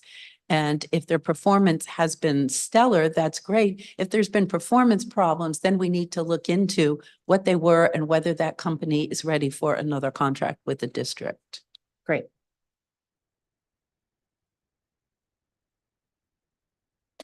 Does the decline correlate at all with understaffing within the agency? I don't think the decline represents the OCP staffing levels. Your key performance indicators also showed an increase in the percent of industry partners and client agencies satisfied with OCP services. What factors do you believe contributed to this increase? Well, I think that some of it is we emphasize with the team all the time being a business advisor or a better business advisor, supporter of the agency, the mindset that we want to take. We emphasize that in our trainings. We emphasize it, for example, in the symposium that we have annually. We will always have something on how to support the client. We can call it different things, but the bottom line is that we view ourselves as business advisors, and we keep emphasizing that. Another thing is we are providing more direct contact with the agencies. I'm reaching out to agencies specifically. And then the other thing is we are providing more training to agencies. And it's really, I think on the agency satisfaction, it really has had an impact because we've been doing now for about 5 months with agency directors, especially newer directors or senior staff. And if they understand the process, it just really helps them know what service they should be getting and whether they're getting that service and knowing what they need to do. Because we really need to we explain to the agencies what their roles are versus our roles and how we can work together. So I think a lot of it is the outreach that we're doing as well. Thank you. How do you gather the that data? Well, in terms of the vendors, Yeah. it was sent to any vendor listed in past who had an active contract in fiscal year 23.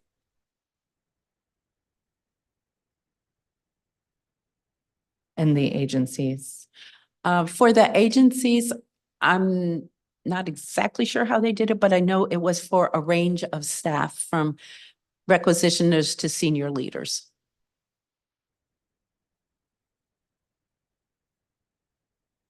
And are they confidential?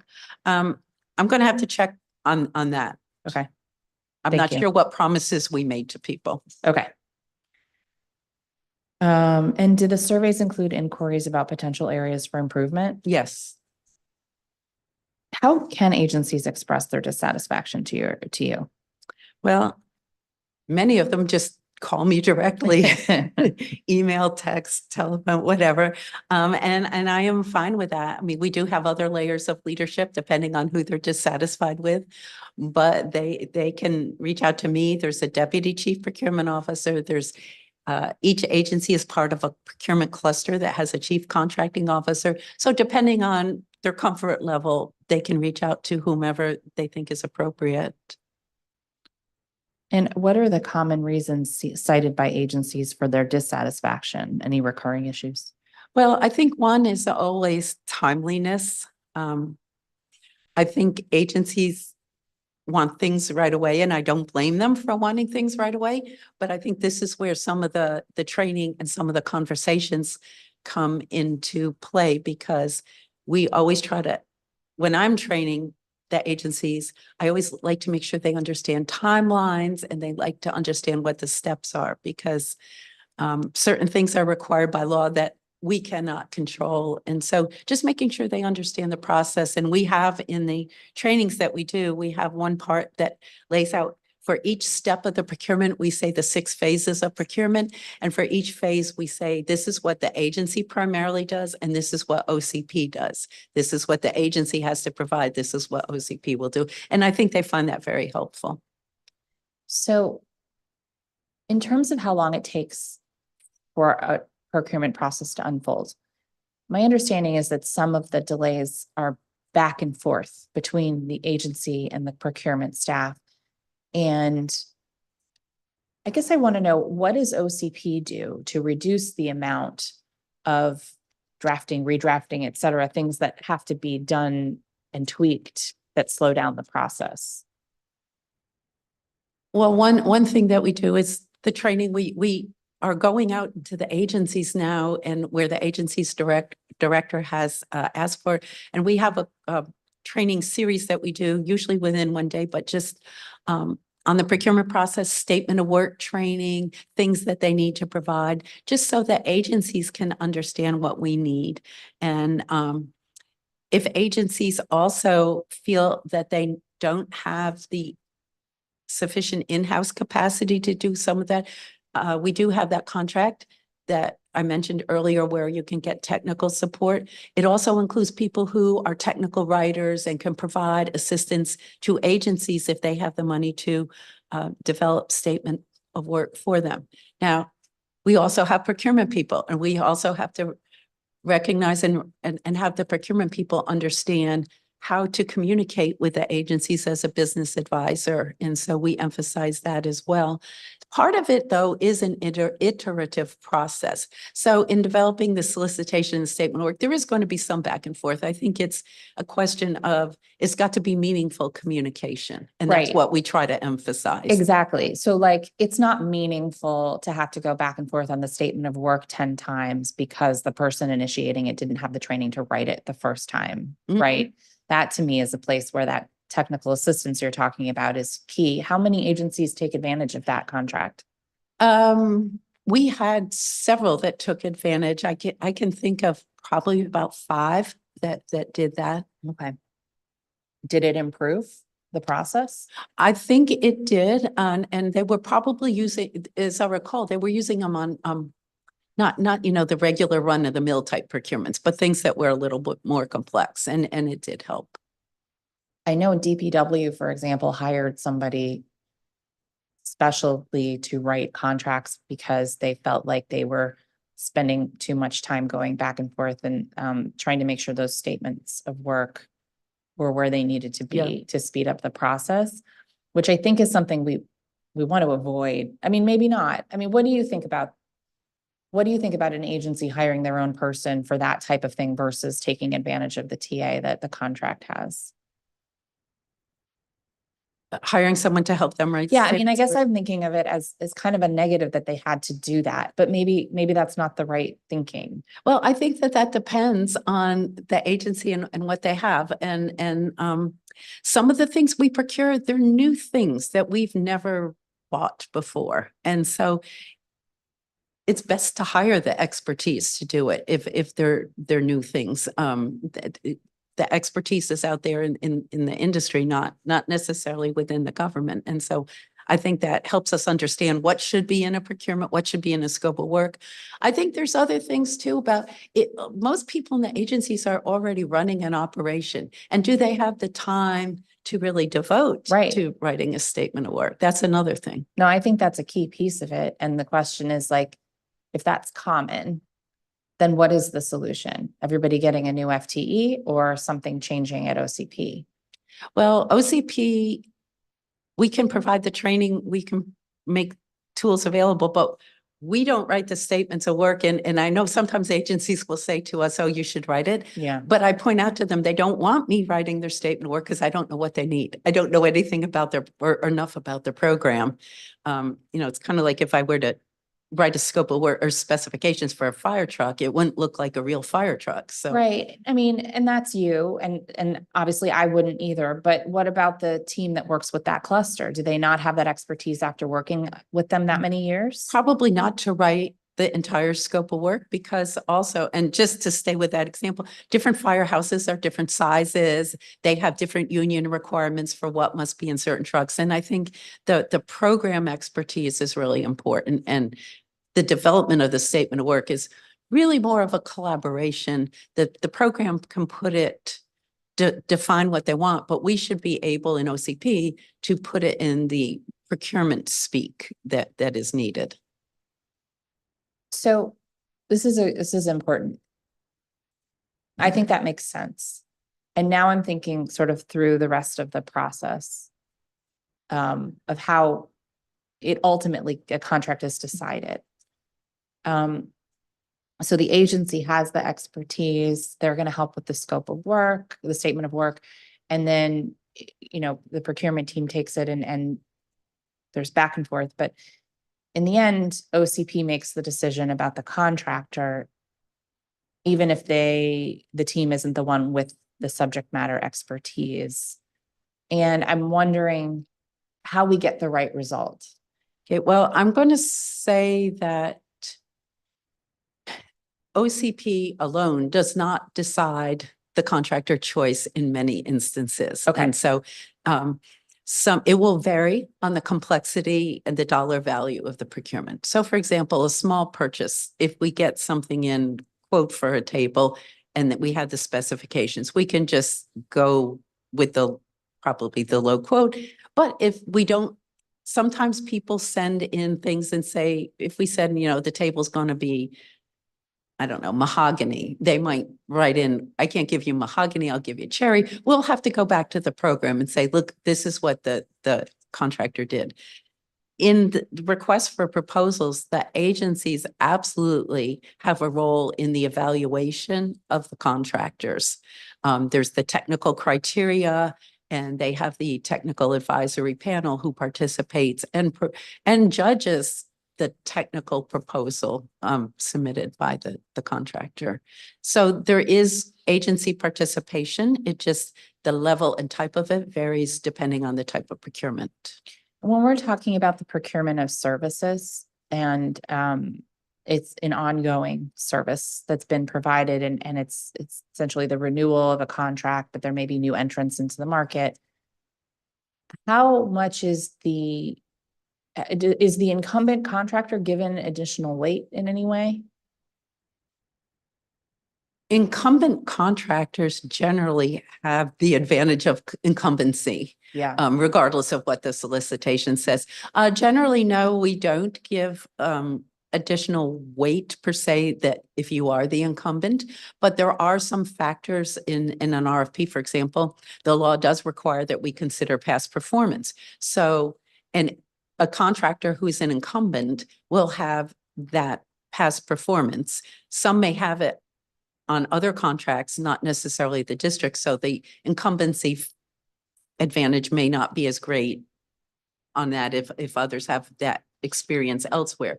So incumbency brings an advantage. Sometimes it brings complacency too. Sometimes the incumbents start thinking they know what we would need, or we said we need something, but we don't really need it. And so sometimes they also bring complacency. Understood. In a situation where it doesn't appear an incumbent has become complacent and the performance is fine, and there's maybe a new entrant into the market who's going to do it cheaper, but might not have that expertise. How does that get factored in? I mean, first of all, how much is experience and expertise factored in, especially compared to an incumbent? And yeah, let's start with that. Okay, well, I'm going to say it also depends on the procurement type. So if I can give you two examples. Sure. One, let's say it's a service, but it's a basic service. So we can do an invitation for bids and we just say, here's the service we want done. Tell us how much it would cost. In that case, the vendor who submits the lowest price is probably going to get the award if we determine that they are responsible, which means we still look at their capability to perform. So that is a separate investigation that's done. And in that, we look at their financial capabilities. What team do they have? What do they have the equipment you need? Are they compliant with our tax requirements? Those kinds of things. But if they are responsible, then it's going to just go to the one who is the lowest price. In an RFP, request for proposals, where we have the evaluation criteria, low cost or low price isn't necessarily going to win because it's going to depend on the weighting of the factors, which are probably going to include their technical proposal, their past performance, maybe the qualifications of their key personnel and their price and other factors that are weighted. Okay. So generally in an RFP, price is often weighted around 20%. It's not required that it's exactly 20, but that's often what it's weighted about. And then the other factors amount to 80% of the award decision. Okay. So we heard earlier from a former primary contractor with the district. Until recently, Mr. Brzezowski's company held the contract for the district's farmers market food waste drop-off program. The new contract, which was awarded several weeks ago, to my understanding, is now under protest. Are you familiar with this contract? Only in the most general sense. Okay. I want to get a better understanding of the bid review process. So my understanding is the solicitation had special responsibility standards that read as follows. In addition to the general standards of responsibility set forth above, the prospective contractor must demonstrate to the satisfaction of the district information that shows its ability to manage a food waste drop-off program. The bidder must submit with its bid convincing evidence that demonstrates the bidder meets the special standard of responsibility. At a minimum, the bidder must provide the following evidence: minimum 3 years experience managing food waste drop-off program and/or municipal compost hauling services and/or commercial composting programs and/or community compost programs. Provide at least 3 clients, municipal governments, institutions, or commercial entities your company has provided food waste management for as the primary contractor within the past 3 to 5 years. Include the name of the firm, description of the work, dates of the work, and contact person to include their name, email address, and phone number. My understanding is the new vendor is a construction company that may not have met these requirements. To your knowledge, did the new vendor for the contract meet these special standards? I do not have specific knowledge to address that question. And actually, since it's under litigation, I really am not going to be able to talk about the details. Okay. How are contracting officer decisions reviewed at the agency before a new contract is issued? Okay, again, it depends on the contract type and dollar amount. The small purchases probably are just reviewed by their contracting officer. Invitation for bids may be reviewed by their chief contracting officer, who can set those standards. Anything over $1 million has very specific review requirements, which is that it goes through the chief contracting officer to the deputy chief procurement officer, and then it goes to the office of the attorney general.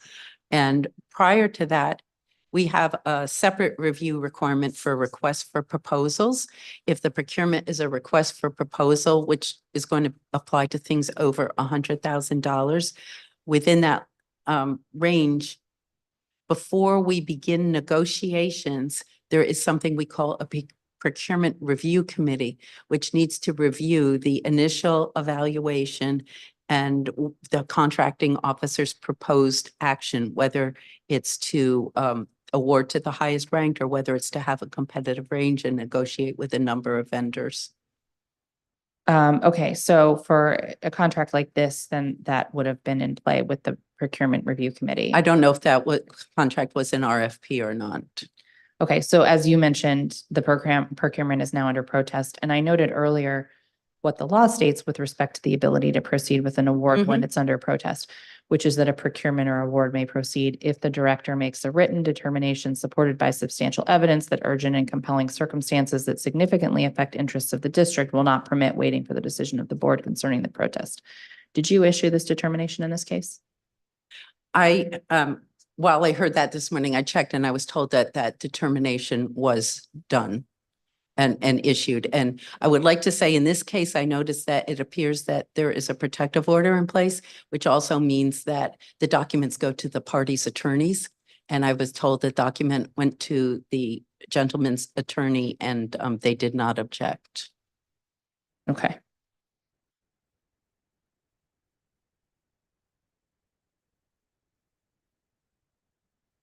So it was issued in your name? Yes. We also heard from several witnesses about the constant last-minute extensions of contracts and the issues of contractors regularly not knowing till the last minute whether they'll be operating under a contract till the last minute. Are you aware of this as an issue? I'm aware that it occurs at times. Why does this seem to be such a persistent issue? I think that there are a number of factors, and I'm not sure the extent of this issue. I do think that workloads always have an impact, not only workloads in OCP, but sometimes within the agency where a decision needs to be made as to whether they want to continue services or not. I know that sometimes we don't get until the later in the process, perhaps the funding documents or maybe a clearance that we're waiting for. So all of those can have an impact. You're not sure of the extent of it, though? I'm not sure. I know that it does happen at times, but when you said it's persistent, I'm just not sure how pervasive it is. Can you give me some information on that after the hearing, please? Sure. Okay. We will let you know specifically what we'd like. Okay. And from there, we will want to talk to you about how pervasive it is and what the opportunities are to address it. Sure. Okay. I'd now like to discuss the Nonprofit Fair Compensation Act of 2020 that was passed in 2021. The law requires the district to compensate nonprofit organizations for indirect or overhead operating costs on the district contracts and grants. You heard the testimony earlier. I mentioned it also earlier in our questions here, why this is so important. We depend on nonprofits to do a lot of the government's work. So it really is critical to maintaining our operations. It is encouraging to hear that OCP has held trainings regarding the Nonprofit Fair Compensation Act, and we talked about this with your predecessor as well. Thank you for sharing the training slides. Can you confirm the dates of the trainings you held for partner agencies that independently administer grants and contracts? November 18th, 2021. I believe that's the date. Just one? Just, that's, the information I have is one date. Okay. Is there a reason it's not an annual training? Probably because it's not, it doesn't really change that much. We have included it in our regular training, our regular tier training. So we've incorporated it for new people. Okay, so it is something that is covered in the onboarding? Yeah, well, tier training is not the onboarding training they get when they start, but when they start right away. But tier training, they must do tiers initially when they start and then through the first year. And so it's incorporated in that. Does OCP have a way of, are you tracking whether partner agencies are implementing this with fidelity? We have not been tracking that, no. Okay. Is a tracking mandate something that would help with that?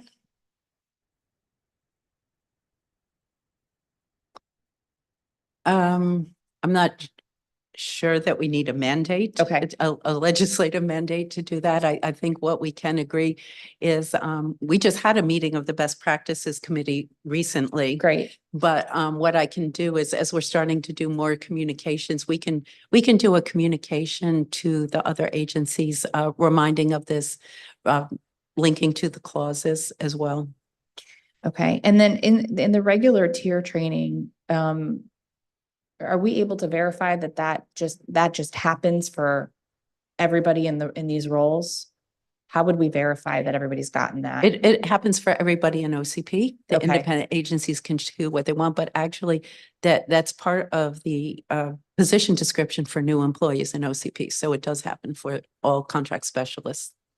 I am actually less worried about the OCP Yeah. staff and more about the partner agencies, because that's where we hear the most complaints, Mhm. and particularly with grants, right? Not Yeah, and contracts. we're not the grants part of the communication. Right, okay.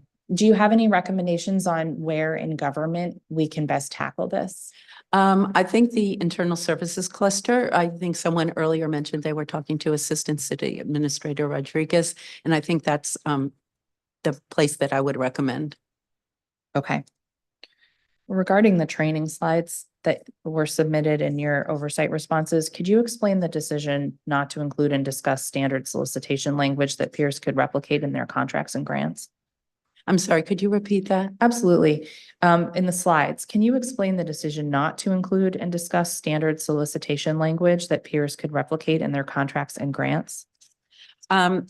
I would say that those documents were provided later. I would also say that I was not a participant in the training event, so I don't know what conversation actually occurred back and forth. It was the prior CPO and the general counsel, but we did provide the solicitation language to OCP, and I know that I personally provided it to the best practices team, which Okay. are the best practices team are the agencies that are independent from OCP but do procurement.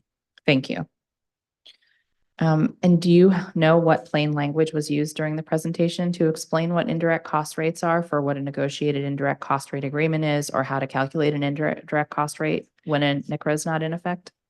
No, I wasn't present, so whatever's reflected in the slides would be it. Okay. that I could confirm.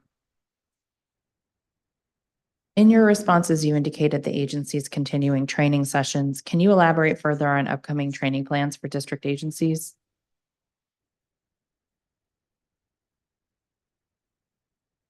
In looking at the notes, it appears that it's not a specific training session for that nonprofit clause. It's the tier train inclusion of it in the tier training that I mentioned. Okay.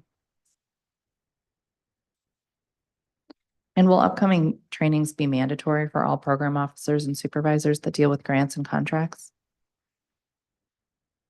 Well, we would, I think the training on the grants will have to be worked out through the internal services cluster. Okay.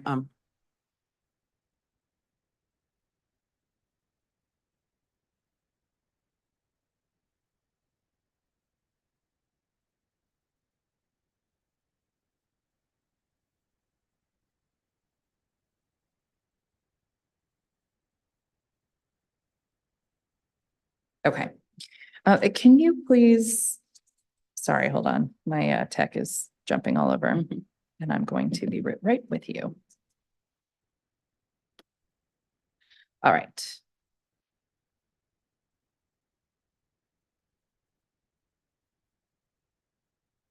Understanding that a lot of this really needs to be worked out through those clusters, I will ask for your expertise. Okay. Okay. So there are examples of contract and grant solicitations from partner agencies that do not include the standard NCRA language, related language that we're seeing used in OCP contracts. So I am concerned the trainings are not doing enough to ensure uniform compliance with the law. What do you think from your role at OCP you can do to help improve compliance rates across the district government?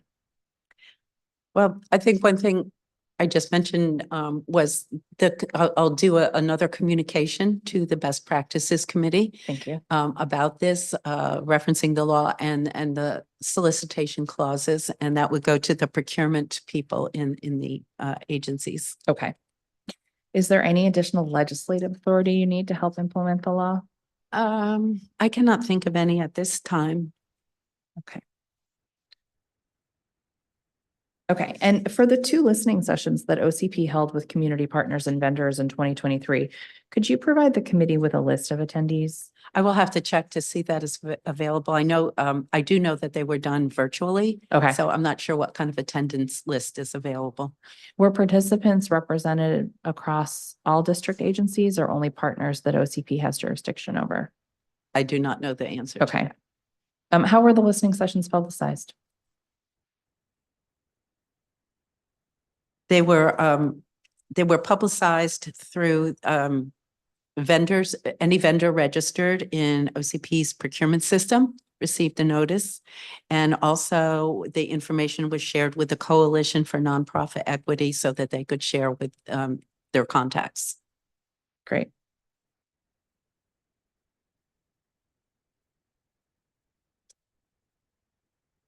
Let's see.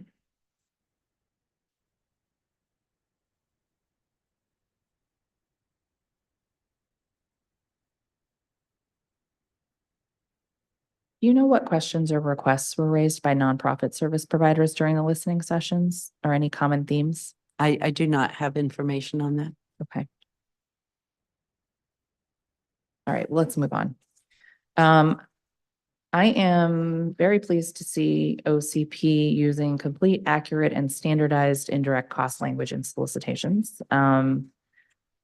I am concerned, however, that the language is a bit technical, legalistic, and vague to the average reader. How does OCP generally deal with that situation when you're trying to make sure the language is legally and technically right, but it might need to be a little more lay-friendly? Well, probably it's a situation we have with a lot of the language that Sure. that we use, and a lot of it is technical. And one thing is, I know in this case we're pretty much stating what the law is, and we do that in a lot of cases because we've also run into problems when we start to paraphrase and Sure. restate, then we're no longer stating what the law is actually saying. Fair So enough. We try to go to the source document as much as possible. We do have the ability, if anyone doesn't understand a part or any provision of the solicitation, if we're having a pre-bid or pre-proposal conference, they can raise a question. They have the ability to submit a question to the contracting officer for clarity on some of these issues. So that's what we would rely on. And is the contracting officer the person to go to, or is that something the ombudsperson helps with? To clarify a situation, a solicitation, it would be the contracting officer. And the solicitation will tell them how to submit the question through PASS, so they can submit it online. If they were to go to the ombudsman would take the question to the contracting officer. Okay. One thing I noticed is I didn't see any content in OCP's standard language that explains indirect cost rates are intended to apply or be paid in addition to the direct cost associated with providing the contracted services. Is there a way to make that clearer? I suppose that it could be stated. I think perhaps, I mean, a general business approach is that indirect costs are always in addition to the direct costs. So I think it was probably not viewed as something that needed to be stated. Okay. I don't see any content in OCP's standard language that explains the steps by which a nonprofit can go about negotiating a new indirect cost rate with their awarding agency. Are there separate instructions on this point that are included in OCP or other solicitations? I don't believe we had specific instructions on that. If using this language in using this language in solicitations, has OCP tracked an uptick in nonprofit contract applications that include indirect costs in their funding proposals? I don't have any data on that. Any idea how many applicants factor in their indirect cost rates in their applications? I would have to check with the people that do mostly contracting with nonprofits. Okay, great. In reviewing contract applications, are there any misconceptions or inaccuracies OCP is seeing regarding indirect cost rate calculations? I would have to ask the contracting officers who are getting the price proposals directly. Okay. What additional legislative authority or clarity might OCP need to help future OCP solicitation language do any of the following? A, be clear that indirect rates are intended to be supplemental, not supplanting funding levels. B, be communicated in plain language, or C, be universally adopted by all district agencies contracting with or granting to nonprofits.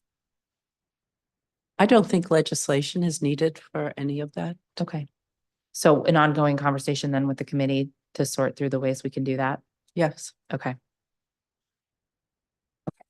In the oversight responses OCP shared, note that OCP does not have authority to issue implementing regulations for the Act. Yet in the June 2022 memo to agency directors, you note OCP is currently working with the Office of the City Administrator and Executive Office of the Mayor to promulgate rules to implement this law, as well as other initiatives to facilitate implementation across the district.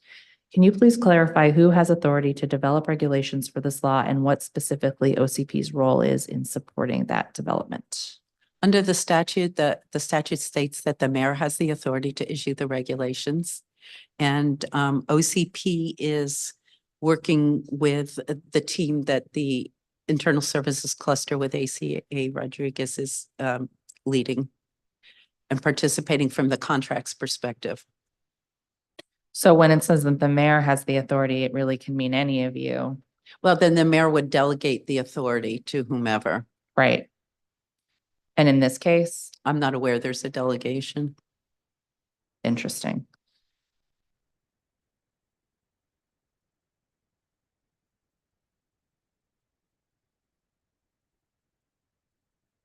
All right, well then who specifically within your agency is tasked with working with EOM to develop regulations? Our general counsel's office. Based on the June 2022 memo to agency directors, it would seem the development of rules and regulations has been a collaborative effort for almost 2 years now. Can you explain why it's taking nearly 2 years for rules and regulations to be drafted? I can only speak to the fact that it's a collaborative effort with the grants program, which is not under OCP, and the contracts part, which is under OCP. So What's the standard rulemaking timeline when OCP is leading it? to develop rules, Oh, it can vary on the complexity of what needs to be done. I'm not even sure I could say we have a standard time, but we have some rulemakings that take several months to really finalize, not to finalize, to even develop to the point that we can publish them as proposed rules. But not 2 years.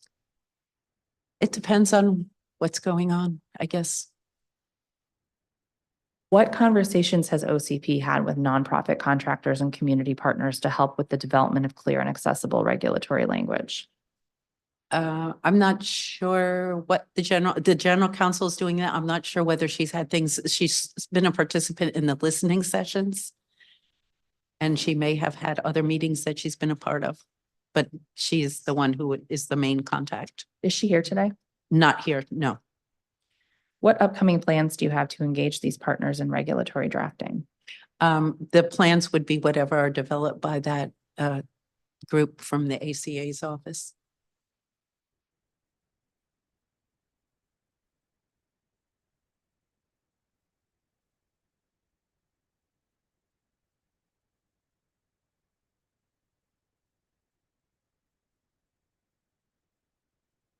Your responses indicate that as of April 2023, OCP, OCA, and the Budget Office would be conducting a survey to obtain and collect agency information related to the implementation of the nonprofit, the NFCA.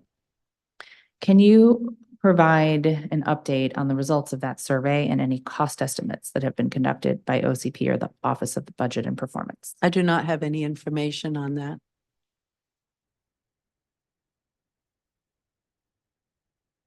Why not? Well, it is that the OCA and the Budget Office were preparing the survey, and so I don't have any information on the status of the survey or the results or the cost. Isn't it the case that OCP was initially funded to do the study in FY 2021? Well, I'm not sure the survey is talking about this. I'm sorry, I thought the survey was something different than the study that you were Okay. referencing. Okay. Yeah. Okay, so this is the. Okay, in terms of the study. Yeah. The study, OCP did solicit for the study Mhm. and the responses, it far exceeded the amount of money that was available. So no contract was awarded. Got it. And what was the amount? I'd have to go back and check. I believe 250,000 was available. I would have to check on the amount of the responses. Okay, like that information Mhm, as a follow-up. mhm.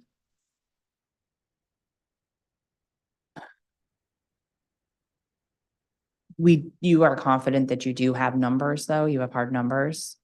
Yeah, a solicitation was issued. Okay.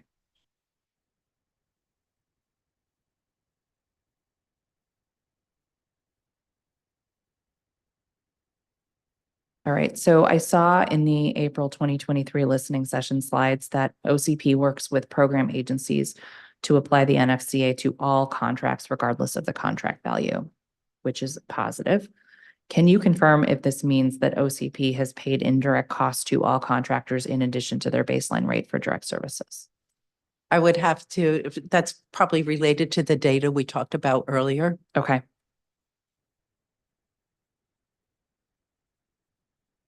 Is there anyone within the agency that audits these payments to understand if rates have been paid on a supplemental or supplanting basis? We have not audited that.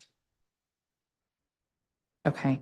And we heard calls from nonprofit organizations to make updates to the Nonprofit Fairness Compensation Act to ensure there's a clearer timeline and designated funding stream to more fully implement the law. Do you agree legislative revisions might be helpful? And are there particular areas of the law that would be helpful to revisit from your perspective? I think, based on what we've talked about in the past and also the testimony this morning, it's really a matter of the funding. And that obviously is the budget and the agency's budget. I don't know that there's legislation that would be needed to implement it more if the agencies had, the agencies get a specific budget and whatever they have. Right. I mean, the Is it- challenge was that it yeah. passed with a zero fiscal impact, Yeah. right? And so perhaps we should have thought that was fishy at the time. But I guess the assumption was that the agencies would just grow their budgets over time which is obviously not happening Right. strategically or systematically. Mhm.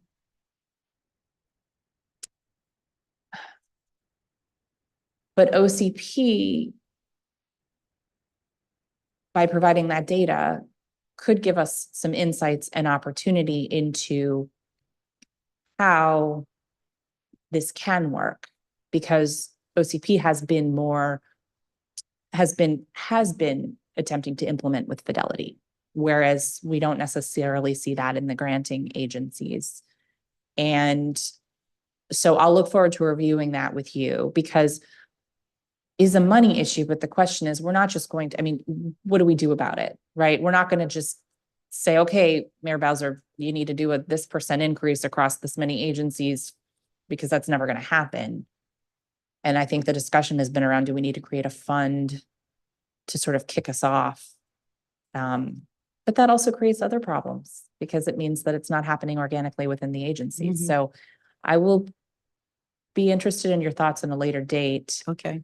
regarding how we create a path for sustainability for addressing these indirect costs, because we need that. And I am actually very concerned about the sustainability of all the services our government is providing, given that we have hiring issues across every workforce, and not being able to adequately compensate people for some of the hardest jobs in the city is, it's going to just diminish the services that we provide. So that's the bee in my bonnet on it.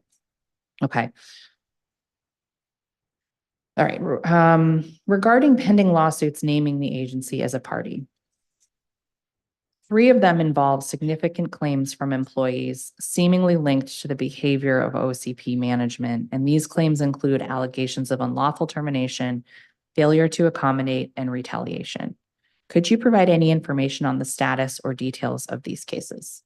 The general counsel has advised me that I cannot provide further details. Are these types of claims common within the agency? I would not say they're common. I do have a couple of thoughts, though, which are a lot of times claims like this are also somewhat related to if there's other actions occurring, maybe there's performance issues that are trying to be addressed. So sometimes they go hand in hand with a larger packet of issues. Mm-hmm.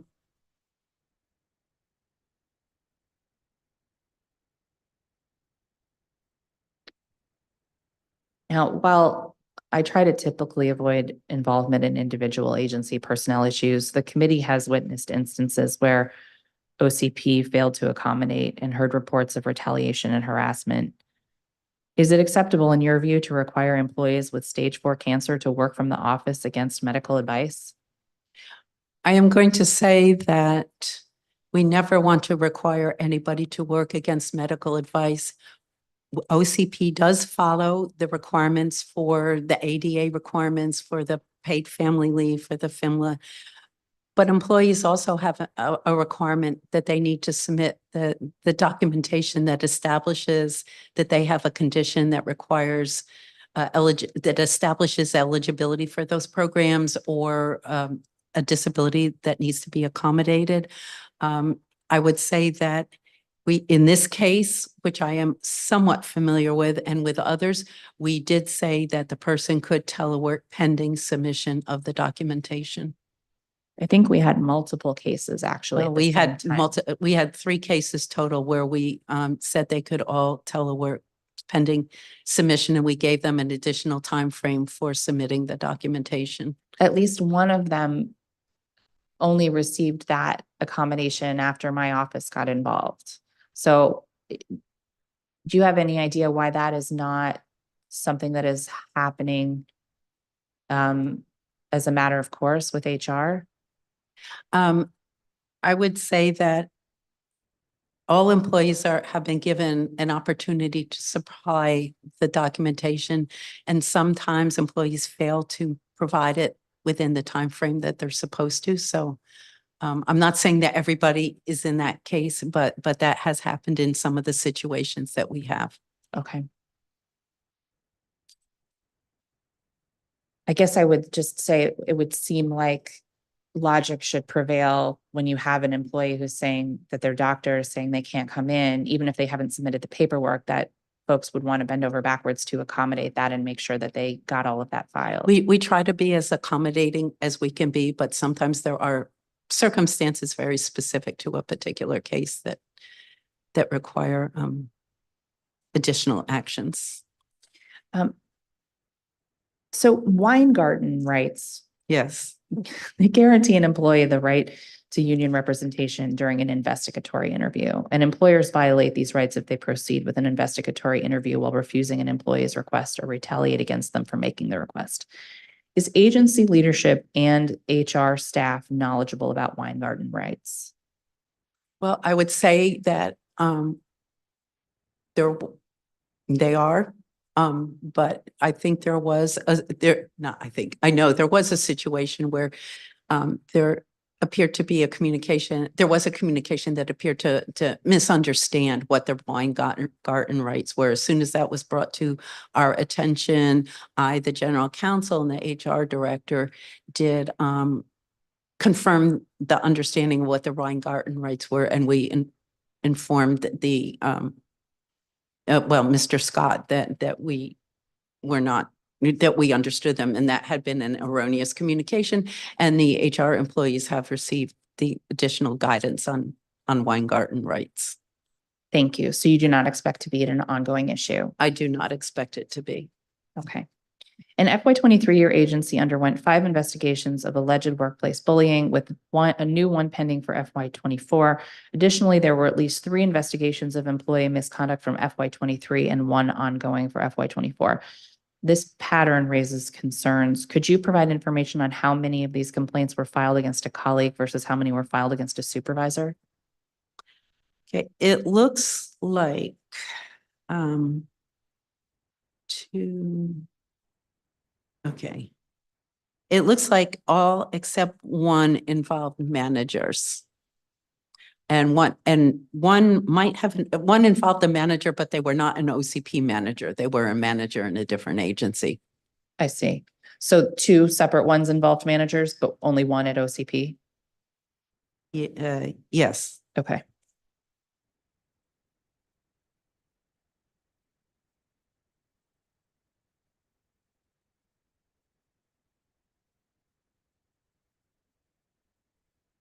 What protections are in place for an employee against retaliation of middle and upper management?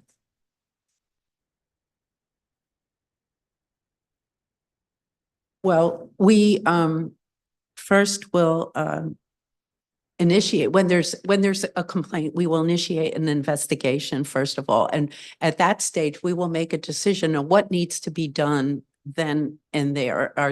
Sometimes there's cases where the people can continue to work together. Sometimes there's cases where we need to take other action, such as reassigning an employee or taking action with respect to that manager.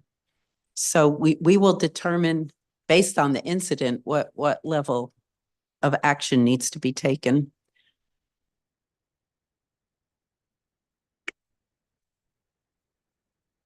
Have you found any instances where a violation by management has occurred? A violation regarding retaliation? Mhm. No, I'm not aware of any. Okay. Given the reports we've received and the list of administrative complaints and grievances, it appears that mistreatment of employees by middle and upper management is commonplace within OCP. Would you agree? I don't agree that it's commonplace. What would you say? I would say that there are some instances where employees have complaints or grievances. Some of them are relating to performance and when when a manager is trying to address performance. There may be others where a person believes that management is acting harshly, but I would say it's not commonplace when we look at the size of the agency and the complaints that we receive. I would say it's not commonplace.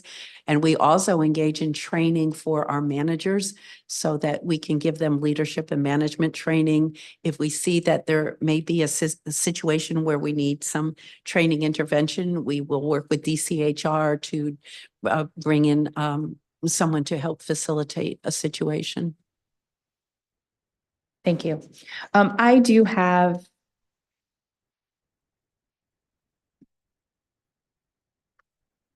enough questions remaining that I want to go ahead and take a 5-minute break, Okay, just for both of us. Sure. And then, so let's say we'll come back at 1:20. okay, Okay? sure. Okay.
And we're back. Thank you.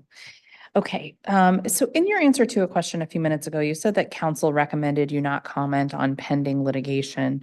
And while we can be sensitive with that information, court rulings have confirmed that council is legally obligated to be provided with that information as part of its investigative authority. Could we follow up with your staff on those details? Great. Oh, and just get your mic again because we're back on. Yep, but I heard you say yes. Yes. Very good. Thank you. All right. So in your responses, you indicated that the current pass system does not track the average number of days between when an agency sends a solicitation or RFP to OCP for review and when OCP posts it. Is this number not tracked at all? It is not currently tracked, but what we're starting to do now is implement the best way we can track some of this with the data we have available, which is, I think, what I would call getting an aging requisition report. And so that we can look at requisitions that have come in and how long they've been with particular teams or particular people. It's not a good sense of every step and what needs to be done, but it's something that could start a discussion about how long is sort of too long. And what, in your mind, what would trigger that type of report? What would be considered an aging requisition? Right now I'm getting a report of all the requisitions and the timelines, and then we're going to do a look at them. The performance team, I think, has it ready for me to look at in terms of where does it look like, what's sort of the common amount of time, what are outliers, and then going from there, making an assessment about what is too long.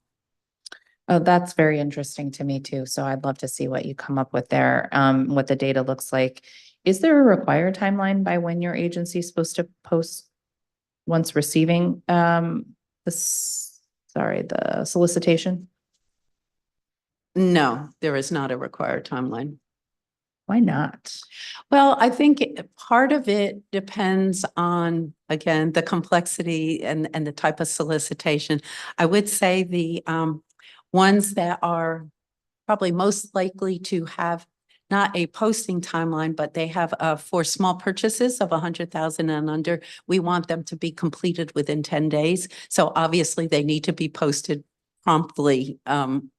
But there may still, in that case, be things that you have to go back and forth with. I think to just set an arbitrary timeline is a little hard because we don't want people to feel they're being measured on a timeline and just throw things out there that need more work. Sure.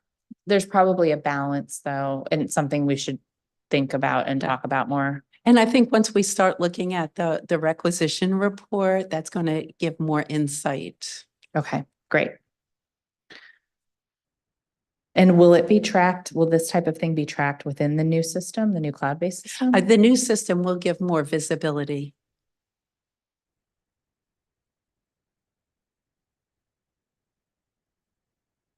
On this specific thing? Or On just in the general? whole stage of the procurement process. Okay. Yeah, we've been informed that that many RFPs are not processed in a timely manner, which undermines clients' agencies' ability to effectively implement a program or to conduct surveys or studies thoroughly due to insufficient time. Are you aware this is an issue? I know that there are times when agencies feel that RFPs have been delayed in being issued. I'm not sure that it's a consistent issue, but I think you have the agencies that want something when they want it right away. And then you have the procurement law that has certain steps that are not necessarily meant to have the speediest process available as well. So we have to look at when we get a request for solicitation, we have to look at what do we have from the agency? Do we have the statement of work? Is it ready to go? Do we have the funding? Have they indicated that they have the funding to do this particular procurement? Then we have to look at what our priorities are or what what our priorities are. If we have multiple things from an agency, our contracting officers are always advised to talk to the agency about what are your priorities. If you've got 20 things and you can only do 5 this week, what 5 does the agency want you to focus on? So those are the kind of conversations we try to encourage. Mm-hmm. And do you feel like there are those regular workflow issues where procurement officers are having to choose between which projects they can move forward and which they can't? I think that probably happens every day. Yeah. I think many people, everything that comes in, not everything, I shouldn't say everything. Often when things come in, it's the latest priority. And so I think sometimes we need to remind agencies that you've said these things are a priority and how do you want to approach it, and come to a solution that works for both, because not everything can be done at one time. Yeah. And is that a function of staffing levels I think it's or the process? I think it's a function of staffing levels, process, and human nature, where people want what they want pretty quickly. Sure. But if it's a regular thing where, you know, procurement officers are having to manage the expectations of the agency, is that an indication of understaffing? In some cases, it may be. I don't know that it always is. It also may be. I don't know if I call it understaffing versus what demands the agency is making, and are they demands that they're prepared to meet as well. Mm-hmm. Because every procurement will involve some level of cooperation and involvement from the agency as well. Okay. With the requisition report, do you think we'll be able to see trends with different agencies? Yes, we can sort it by agency. Okay. Yes. All right. All right. So we've also received reports of poorly written RFPs or those containing incorrect information, which deter potential applicants from applying. What guidelines does your agency issue to ensure that staff are producing high quality RFPs? I think the first thing I would say is I had referenced earlier that we encourage everybody to be the best business advisor that they can be. And we really explain what that means. We train to that. And that it's looking at the whole process, it's understanding it. So that's why we have the training that we do provide. If we identify a particular area that seems to be a recurring problem, either across the agency or with a particular team, we will provide additional guidance or training to that team or to the agency on it. So much of it is just the training and supporting and reminding people that these whatever we issue is representative of OCP and our attention to detail and the quality. We have heard from agencies that contracting specialists at OCP may return a document for one issue, then upon correction, return it again for another issue, and so on, leading to a lengthy and cumbersome process. How does your agency support district agencies and industry partners in ensuring clear language and requirements for efficient processing? I guess it's very similar to the answer I just gave, and it's also just emphasizing, I think I emphasize a lot with the team communication and how to communicate something in a professional business manner, how to communicate information in a way that the people can receive it and know what you're looking for. And I myself have been the recipient from others through my years of getting piecemeal comments, and it's very frustrating. And so we do emphasize that it's the whole procurement that we're looking at. Do contracting specialists have specific guidelines to follow, such as thoroughly reviewing the entire document and identifying all issues at once before returning it? We have not issued it. We don't have a policy that says that, but the idea is that they should be communicating in a way that's meaningful to the client agency. Okay. All right. We've received reports indicating that agencies receive varying instructions and requests regarding what is required of them depending on their contracting officer. It seems like this lack of consistency would make the process much more difficult for agencies to navigate. How are contract specialists trained to be consistent? It's through our regular training that starts from the day they start the onboarding training to the tiered training. We do the CMOC. We try to establish consistency also through the procurement review committee that I mentioned, especially for RFPs, because I think that's one of the areas in which we have the most likelihood of inconsistency. Mhm. So we have tried to do that with that intermediate step of the procurement review committee. We are doing through the reviews of the Deputy Chief Procurement Officer of Contract Packages. One of the people on his team keeps track of recurring issues so that we can let the whole agency know what those are. And going forward, as we're working with the new system, one thing we're doing right now is updating the procurement procedures manual. And in that, in order to encourage more consistency, is it's going to have links directly to the part of the code or the part of the regulations that spells forth the requirements. And where we have templates, it's going to have links to those so that we have more of these tools probably at the hands of the people so they don't have to go searching through a document library or something for them. Great. Is there a procedures manual to standardize SOW requirements, approval flows, et cetera? Well, the current procedures manual has this information on statement of work Mhm. and some procurement flows. We are expanding that in the version that we're working on now. We also have, through our statement of work training, we have templates and broader elaboration of that. And many of our own team takes the statement of work training as well as agencies. Okay.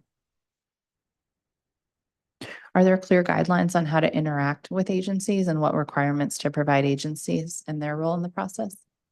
Well, I think the overall one I mentioned earlier was that document that we have that we used for the life cycle of procurement. We trained in our procurement training, we train on that and who has the roles of the various people and their responsibilities.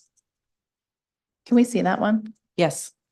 How can we ensure that the procurement process is clear, concise, transparent, and consistent across the board? I think it's the combination of things, taking advantage of the tools that we have, the ones we're developing, such as the updated procurement procedures manual that's going to have more links to the documents, to the extent with past that we can put the templates and things in there that will create more consistency. In addition to that, it's the training, and I think it's the constant training, and it's not just the tier training. It's we are working on monthly roundtables, and they don't have to just be monthly. We can have more if we need to, as identifying topics and using, I want to use more of the newsletter that I do to have just little tips and reminders to people as well. I think it's just reinforcing information over and over again.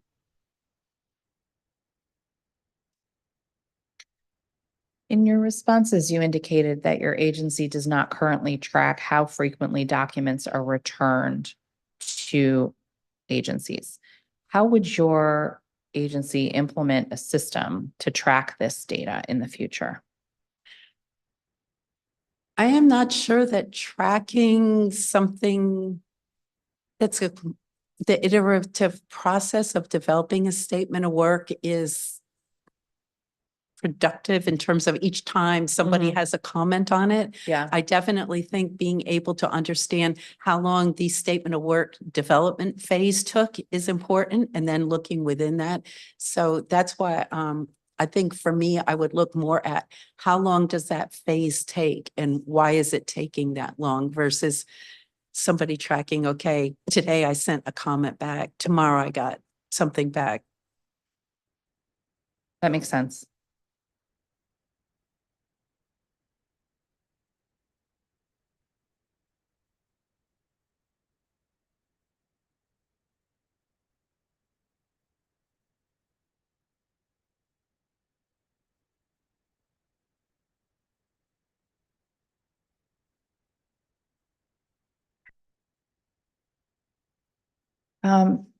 Since FY '22, OCP has received funding to support sustainable purchasing under the environmentally preferable products and services, which we call EPS, and green food purchasing programs.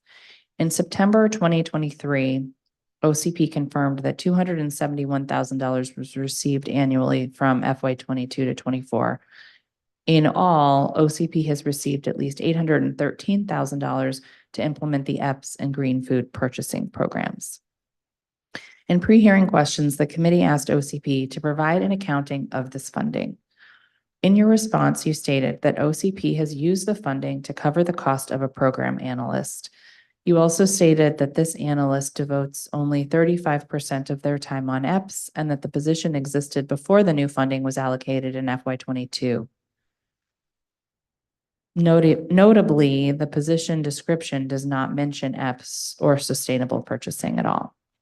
Can you please help me understand how half of a pre-existing CS12 could account for $271,000 in annual funding? Well, it doesn't. And I would say that I think initially OCP, from what I've checked, had some misunderstanding about whether that money continued past the one fiscal year. And that is part of the reason why we can't account for it being dedicated to EPS. And it doesn't cover 1/3 of one FTE.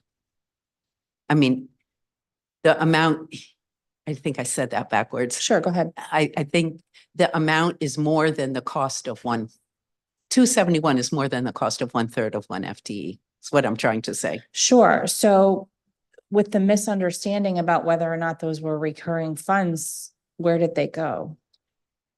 It appears that they were used as just part of OCP's regular operating budget. So at this point, they've been absorbed and they're gone? Yes.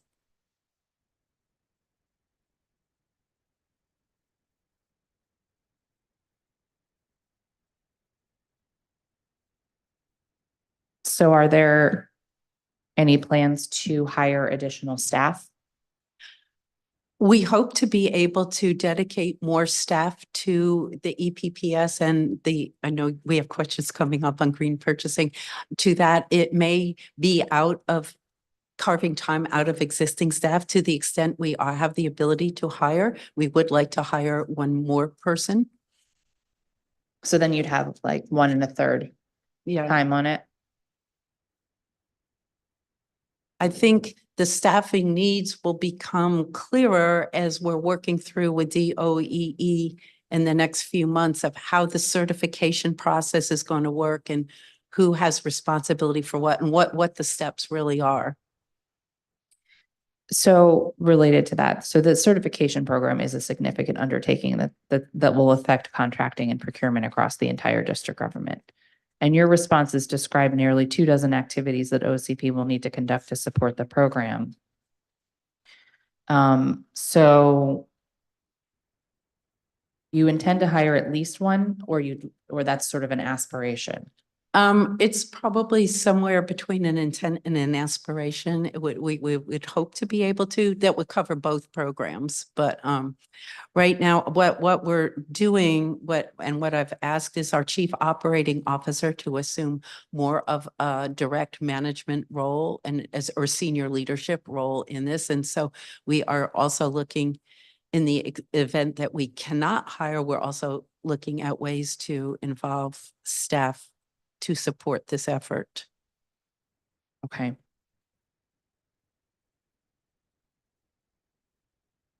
In the pre-hearing questions, we asked whether DOE staff has necessary access levels to directly obtain past data, and you indicated that OCP has granted necessary access levels to obtain data. Yes. Okay. Could you describe in detail how OCP is sharing that information with DOE? Well, I know for one thing that they are working directly with our chief performance officer, who can ensure that they have it with our IT team, ensure they have access, but also he can sort and provide reports of the data and explain the data to them and what they're getting. Are you confident that that's been provided? Yes. Have there been any data requests that haven't been granted? Not that I'm aware of. And how is DOE able to access the PASS system? They have been granted access.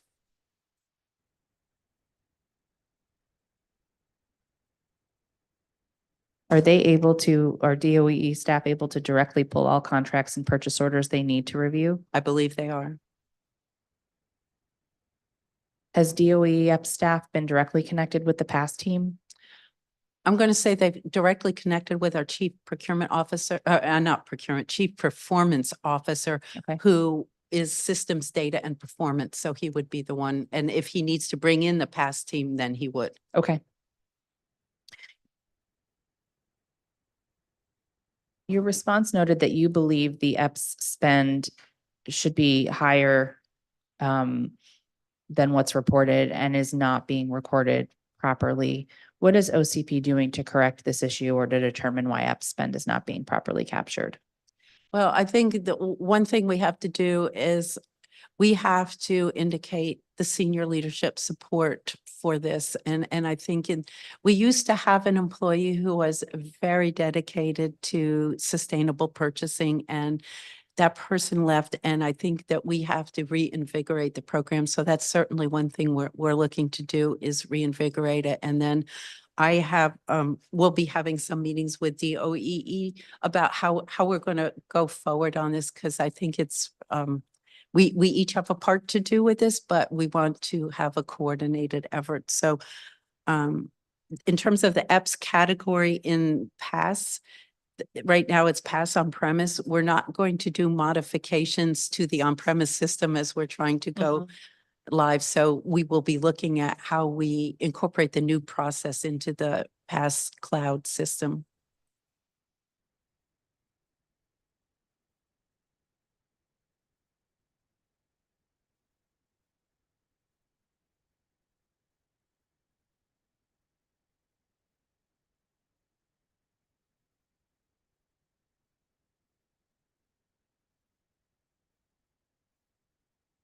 Okay, so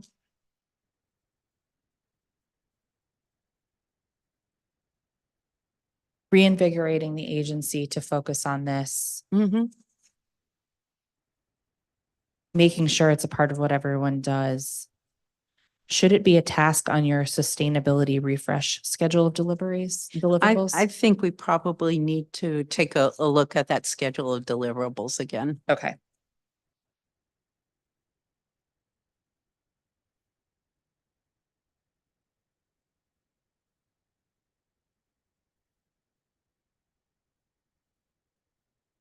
The sustainability refresh SOD states that the new EPS specifications were approved and published to OCP's website last week. It doesn't look like the new specs are on the website yet, so I wanted to check in on this. Did this approval actually occur? Yeah, they are on the website now. Okay, I great. double checked last night. They are there now. Thought there might be a question about it. Yeah. I appreciate that. All right. DOE recently developed guidelines for food procurement to ensure that our sustainability targets are met. In your responses, you state that OCP will ensure that these guidelines are incorporated into food contracts by checking the language of food solicitations for the green food guidelines and ensuring that it's added to templates related to food contracts. Can you explain how that will happen? Well, I think this is all part of what I want to, when I connect with DOE, I'm connecting with them, I think in about 10 days. Okay. And I want to get more into what this means, what we need to do. I know that they have been working, based on my last meeting with them, they have been working with the program agencies about how they define their specifications, but I want to get more understanding of what OCP would need to do. Okay.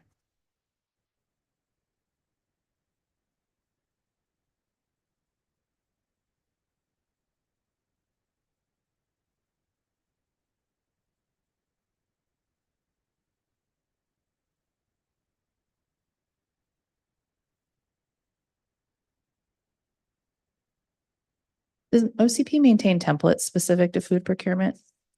I would say not specifically. Most of the food that we buy is for prepared food to be served to people who the district needs to serve food to. I think that some of the conversations DOEE has been having with some of the agencies is more related to the menus and what kind of things that you're going to serve. So Mhm. this is probably something that's a work in progress, and we'll have more on it. Okay.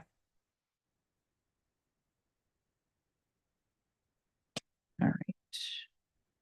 You state that you intend to hire a new FTE to support your work on the green food program.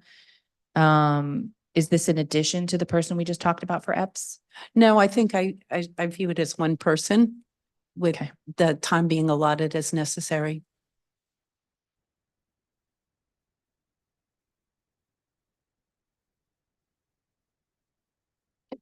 All right. As noted in the pre-hearing questions, we've heard countless cases of contracts, RFPs, and purchase orders not being available on OCP's transparency portal.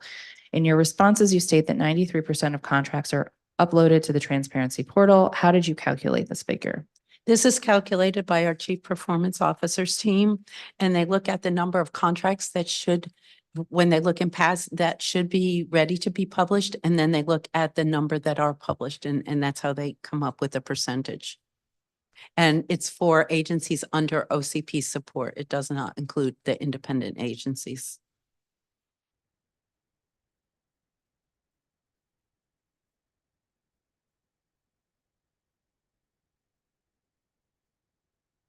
How do you account for the discrepancy between what we're hearing from the public and what your data says? I would say that sometimes the portal is not the easiest to locate information on.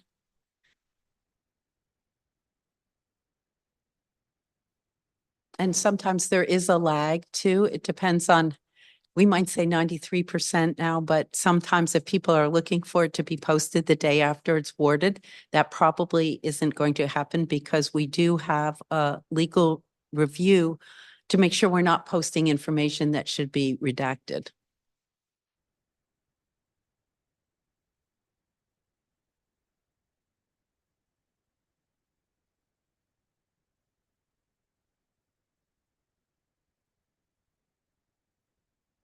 What efforts are you making to make the portal navigation more user-friendly for the general public and for those who may not have information on the exact documents they're searching for?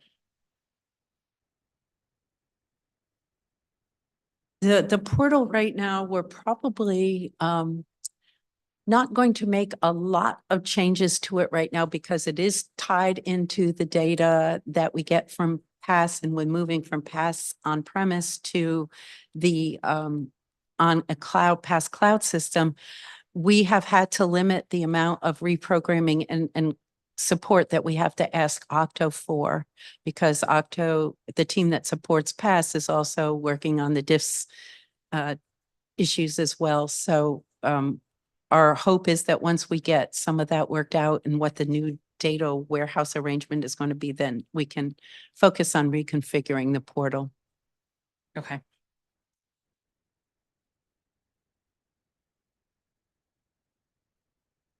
In the pre-hearing questions, we ask if you audit the transparency portal to ensure that it includes all executed contracts and required documents, and you stated that OCP tracks the agency's data in this area.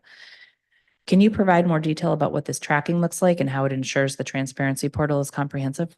I think the tracking is the calculation that I mentioned, determining the 93%. And also, if we just are looking for things and notice that something is not there, we will reach out and have the contracting officer post it. So it's not a formal audit, but we do track based on the calculation that I mentioned. So if someone reaches out, then you sort of do like a spot check? They will, or just even recently, I was looking at some data and I noticed that what I was looking for was not on the portal. Immediately reached out to the contracting officer and they got it posted. So how does that happen if the chief performance officer is using the raw data ready to publish versus published? It depends on how data is entered in pass as well, and that's whether they've completed in pass all the steps that indicate it's ready to be published. So there could be contracts that aren't even in the ready to publish status? There's very few, but it's possible. Okay. I would definitely urge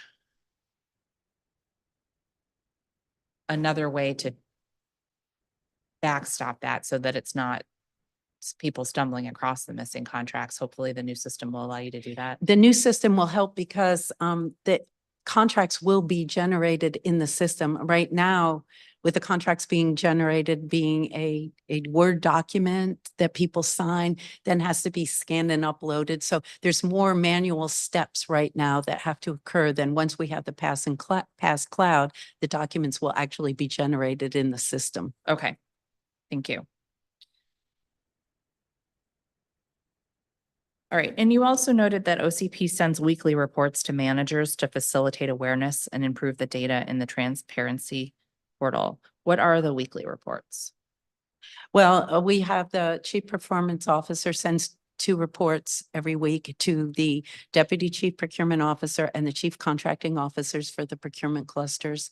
And those contain the compliance level for contracts that are published on the website, and for the contracts that have evaluations in the CPAS system.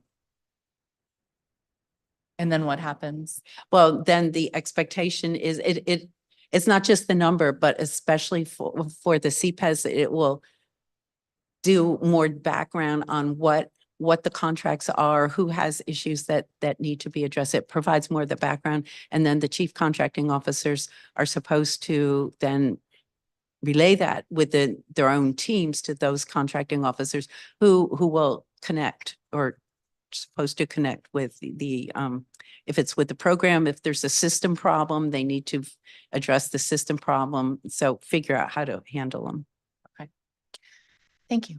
Okay. That is all I have for today. Okay. Thank you. Thank you.